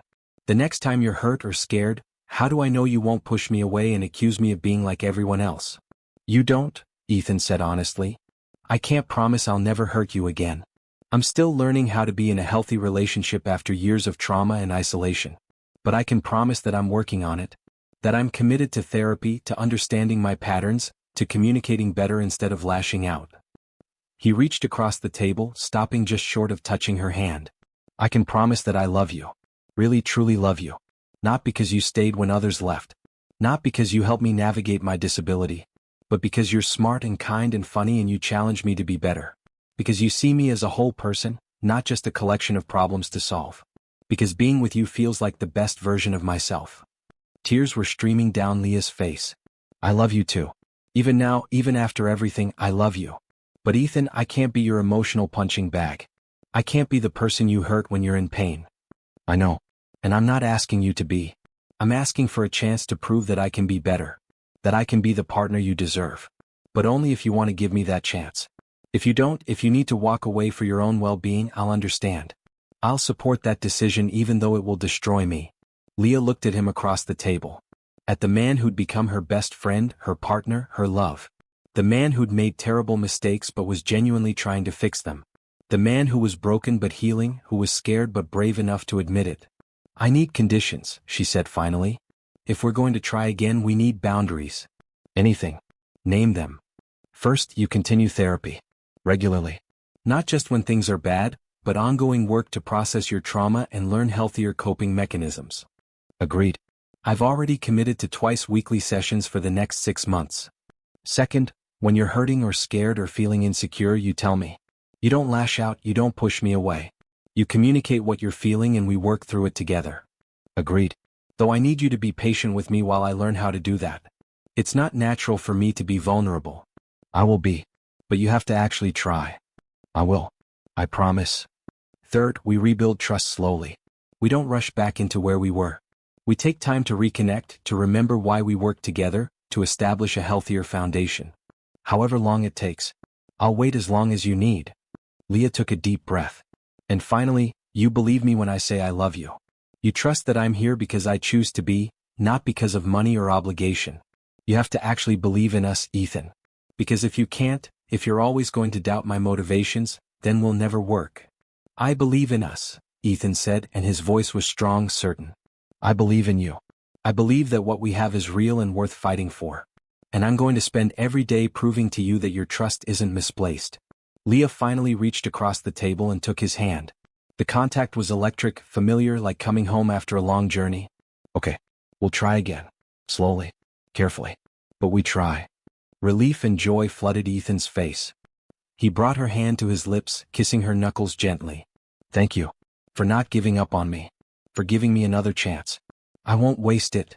They talked for 3 more hours, working through everything that had happened, discussing boundaries and expectations and how to handle difficult moments better.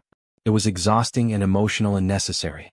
When they finally left the cafe, Ethan asked, "Can I drive you home?" "To my apartment." "Not yours." "Not yet." "Of course." In the car, as the driver navigated through evening traffic, Ethan turned to her. I almost forgot. I took care of something. Kyle is no longer part of the company. The board voted to remove him after I presented evidence of his manipulation. He's also facing legal consequences for his actions. And I've cut contact with my father, who apparently knew about Kyle's payment to Brittany and said nothing. How do you feel about that? Lighter. Like I finally cut out the toxic parts of my life that were holding me back. It's just me and Gerald now. And hopefully you when you're ready. I'm ready, Leah said. To try. To rebuild.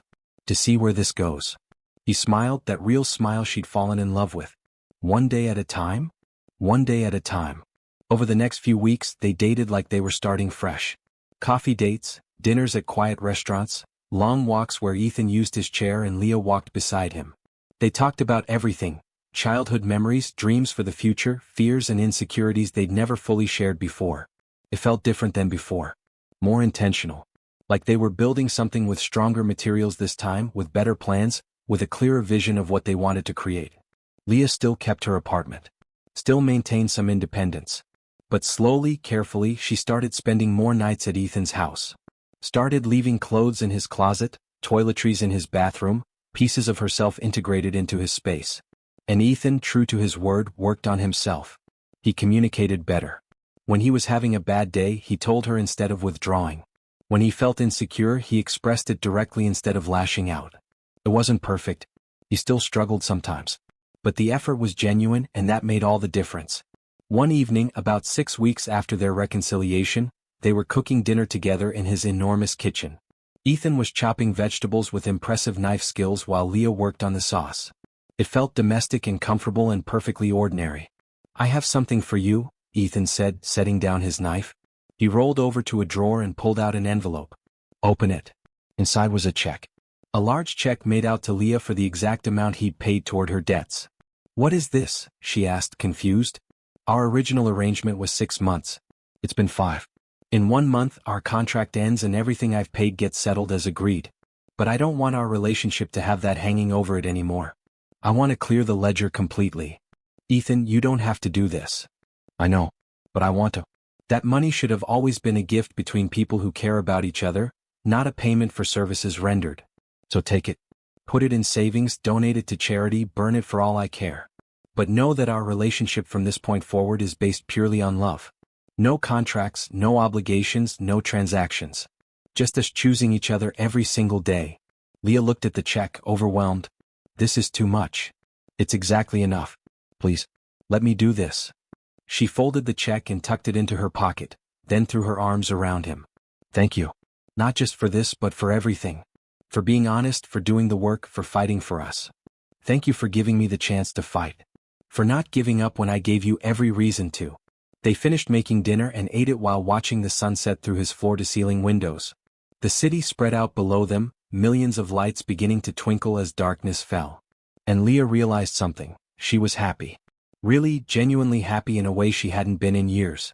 I love you, she said into the comfortable silence. Ethan turned to her, his eyes soft. I love you too. More than I thought I was capable of loving anyone. Even though I'm just a nurse who doesn't fit into your fancy world?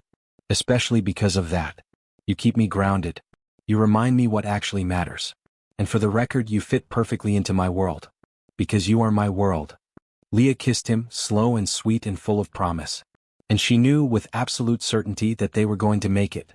3 months later, Leah officially moved into Ethan's house. They'd spent weeks planning how to merge their lives, how to make the space feel like theirs instead of just his. They painted the living room a warm sage green.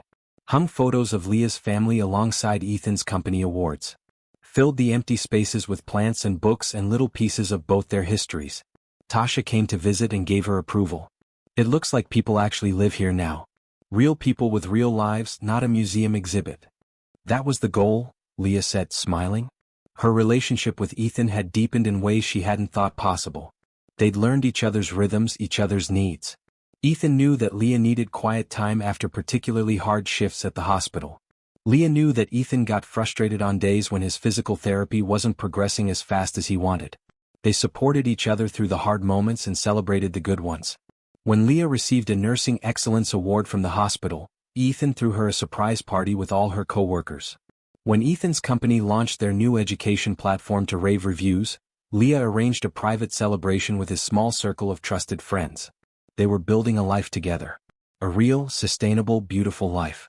One evening, Ethan asked Leah to accompany him to his physical therapy session. She'd never watched him do therapy before. He'd always said it was private, something he needed to do alone. But he wanted to share this part of his life with her now. The facility was state-of-the-art, with specialized equipment and an incredibly kind therapist named Dr. Harrison. Leah watched as Ethan worked through his exercises, balance work, strength training, attempting to stand with support bars. The effort was evident in every movement. The strain, the determination, the frustration when his body didn't cooperate the way he wanted. But there was also joy when he managed something he couldn't do the week before, pride when Dr. Harrison praised his progress. "You're doing amazing," Leah said afterward as they drove home. "I'll probably never walk normally again," Ethan said matter-of-factly. "Dr. Harrison is honest about that. But I've regained enough function that I can stand for short periods, transfer myself more easily, have more independence. That's a victory. It's a huge victory. I wanted you to see it. The work I'm putting in. Because you inspire me to keep trying, to keep pushing, to not give up." Leah took his hand. "You inspire me too. Every single day."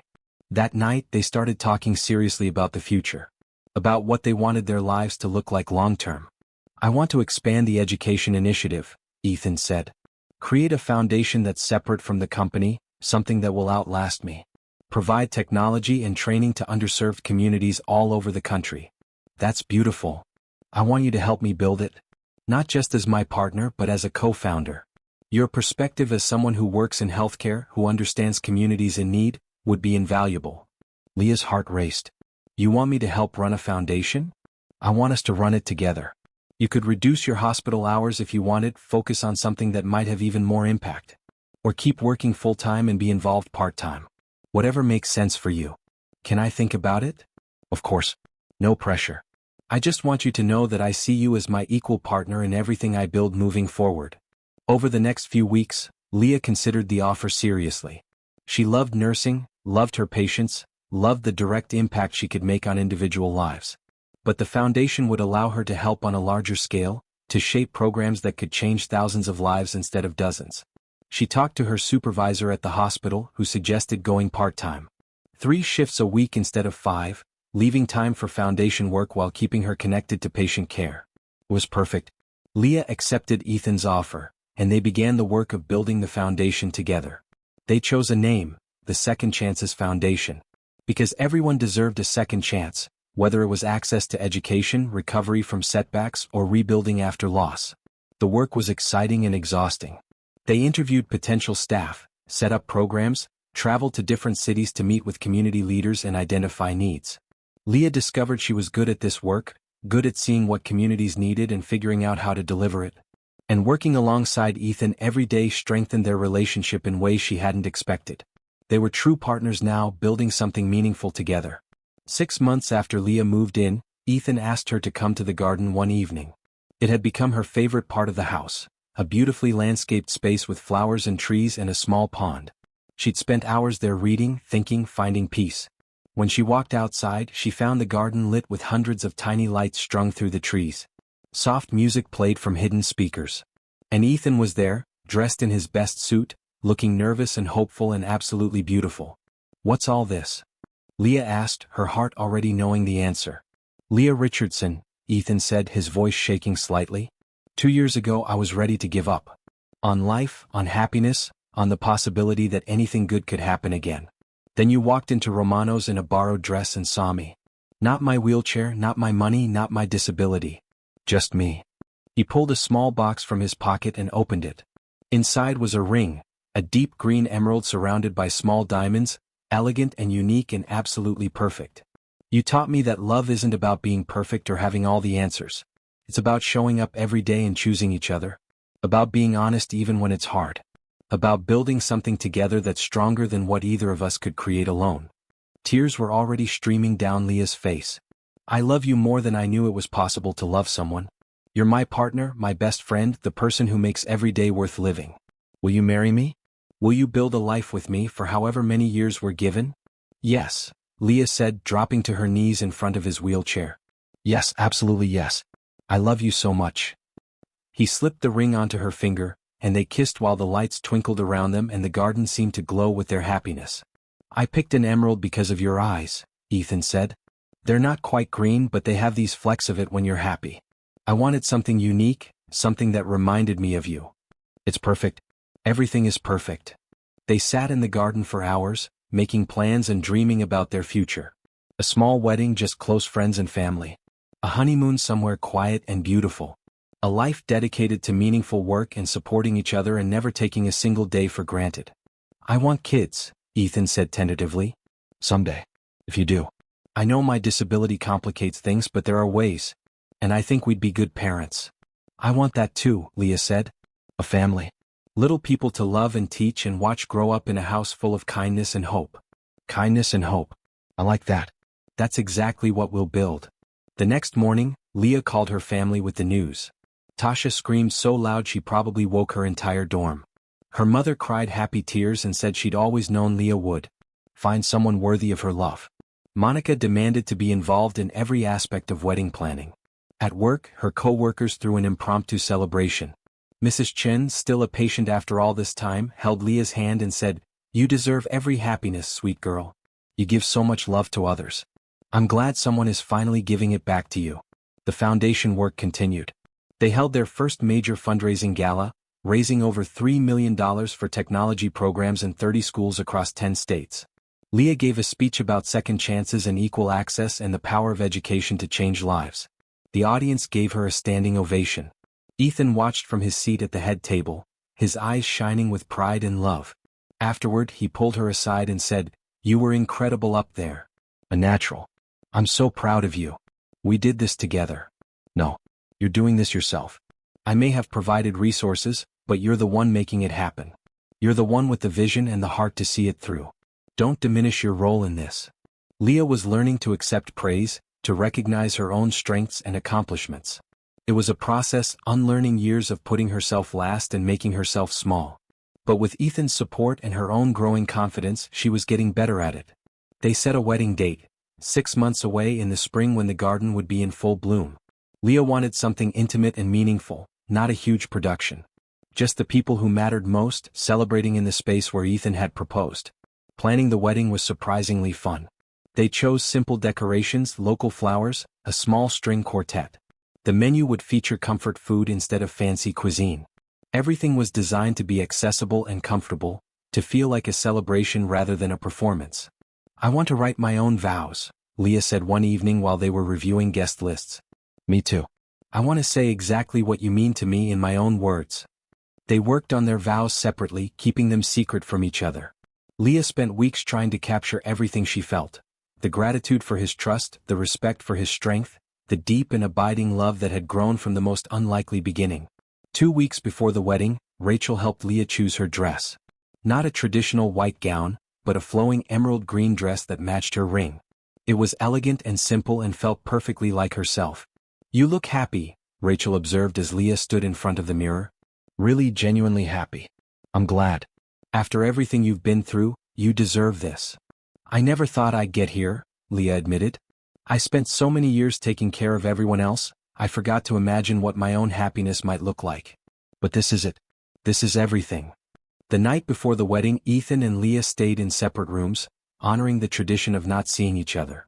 Leah lay in bed in her old apartment, Rachel sleeping on the couch, and thought about how much her life had changed in less than 2 years. She thought about that first night at Romano's, about how close she'd come to walking away. About all the moments since then that had tested them, challenged them, forced them to grow. About the pain they'd worked through and the love they'd built. And she fell asleep smiling, excited for tomorrow and all the tomorrows that would come after. The morning of the wedding dawned clear and beautiful. Spring sunshine poured through the windows of Ethan's house, illuminating the garden where white chairs were arranged in neat rows, where flowers bloomed in every color, where everything was ready for the celebration to come. Leah got ready in one of the guest rooms with Tasha, Rachel, and Monica. They laughed and cried and told stories while doing hair and makeup. Her mother arrived mid-morning, looking healthier than she had in years. The stroke's effects finally faded to almost nothing. "You look beautiful, baby," her mother said, tears streaming down her face. "Just beautiful. Your daddy would be so proud." "I wish he could be here," Leah said, her own tears threatening to ruin her makeup. He is here. In your heart, in your kindness, in everything good you do. He's here. Meanwhile, in another part of the house, Ethan was getting ready with Gerald and a few close friends from the company. He'd chosen a charcoal gray suit with an emerald pocket square to match Leah's dress. His wheelchair was polished to a shine, and he looked confident and happy and ready to start this new chapter. Nervous? Gerald asked as he helped Ethan with his tie. Terrified. But in a good way. In an excited way. She's good for you. The best thing that ever happened to you. I know. I'm the luckiest man alive. At 3 o'clock the guests began to arrive. 50 people total. Leah's family and friends, Ethan's small circle of trusted companions, colleagues from the foundation, a few of Leah's favorite patients who'd become like family. Patricia Wu from the company. Dr. Harrison, Ethan's physical therapist. People who mattered, people who'd supported them, people who understood the journey that had brought them to this moment. The ceremony was set to begin at 4. At 3:55, Leah stood at the back of the garden with her mother, who would walk her down the aisle. Through the French doors she could see the guests settling into their seats, see the string quartet preparing to play, see Ethan waiting at the front with the officiant. Ready? Her mother asked. More than ready. The music started, a beautiful rendition of Canon in D. Tasha went first as maid of honor, radiant in a soft blue dress. Then it was Leah's turn. She stepped into the garden on her mother's arm and everything else fell away. The guests, the decorations, the flowers. All she could see was Ethan, sitting at the front in his wheelchair, his face transforming with joy and love as he watched her walk toward him. This was it. This was everything. When she reached the front, her mother kissed her cheek and sat down. Leah took her place beside Ethan, taking his hands in hers. The officiant began to speak about love and commitment and the journey these two people had shared. But Leah barely heard it. She was too focused on Ethan's eyes, on the way he was looking at her like she was the answer to every question he'd ever asked. Then it was time for vows. Ethan went first. Leah, 2 years ago I was a man who'd given up. I'd lost my mobility, my confidence, my faith in humanity. I was convinced that my life was over, that nothing good would ever happen again. Then you sat down across from me at a restaurant and stayed. Not because you pitied me. Not because you were obligated. But because you saw something in me worth knowing. His voice was strong, steady, filled with emotion but not overcome by it. You taught me that strength isn't about walking or running or being physically perfect. It's about showing up, being honest, choosing love even when it's scary. You taught me to trust again, to hope again, to believe that I deserve good things. Every day with you is a gift I never thought I'd receive. He took a shaky breath. I promise to be worthy of your love. To communicate honestly, to support your dreams, to never take you for granted. I promise to keep working on myself, to keep growing, to be the partner you deserve. I promise to love you through easy days and hard days, through celebrations and challenges, through everything life throws at us. You're my home, Leah. And I'm so grateful I get to build a life with you. There wasn't a dry eye in the garden. Leah squeezed his hands, tears streaming down her own face. Then it was her turn. Ethan, when I met you, I was a woman who'd forgotten to dream for herself. I spent so much time taking care of everyone else that I'd lost sight of my own needs, my own desires, my own right to happiness. You reminded me that I'm allowed to want things. Allowed to be loved. Allowed to build a life that's mine. She smiled through her tears. You make me laugh. You challenge my assumptions. You support my work and celebrate my victories like they're your own. You've never made me feel small or less than or like I should be grateful just to be in your presence. You treat me as an equal partner in everything, and that's the greatest gift anyone has ever given me. I promise to love you exactly as you are. Not despite your wheelchair but including it because it's part of your story and your story is beautiful. I promise to be honest even when it's hard. To communicate instead of withdrawing. To fight for us when things get difficult because relationships worth having are worth working for. I promise to dream with you, to build with you, to create a life filled with kindness and hope and love. You're my best friend, my partner, my home. And I can't wait to spend the rest of my life with you. The officiant was crying too. Pretty much everyone was crying. But they were happy tears, joyful tears, tears that celebrated the love these two people had found against all odds. By the power vested in me, the officiant said, his voice thick with emotion, I now pronounce you husband and wife. Ethan, you may kiss your bride. Ethan pulled Leah down and kissed her, deep and sweet and full of promise. The guests erupted in applause and cheers. And when they pulled apart, both were beaming, radiant with happiness. They rolled back down the aisle together, Leah's hand on Ethan's shoulder, waving to their guests. The reception was held right there in the garden, with round tables set up under the trees, string lights creating a magical glow as the sun began to set. Dinner was served, comfort food that made everyone happy. Tasha gave a speech about how stubborn her sister was and how glad she was that Ethan was even more stubborn. Gerald spoke about watching Ethan transform from a man who'd given up to someone full of life and purpose. Monica apologized again for the whole blind date setup and thanked them for proving that sometimes the craziest plans work out. When it was time for the first dance, the DJ played their song, A Thousand Years by Christina Perri.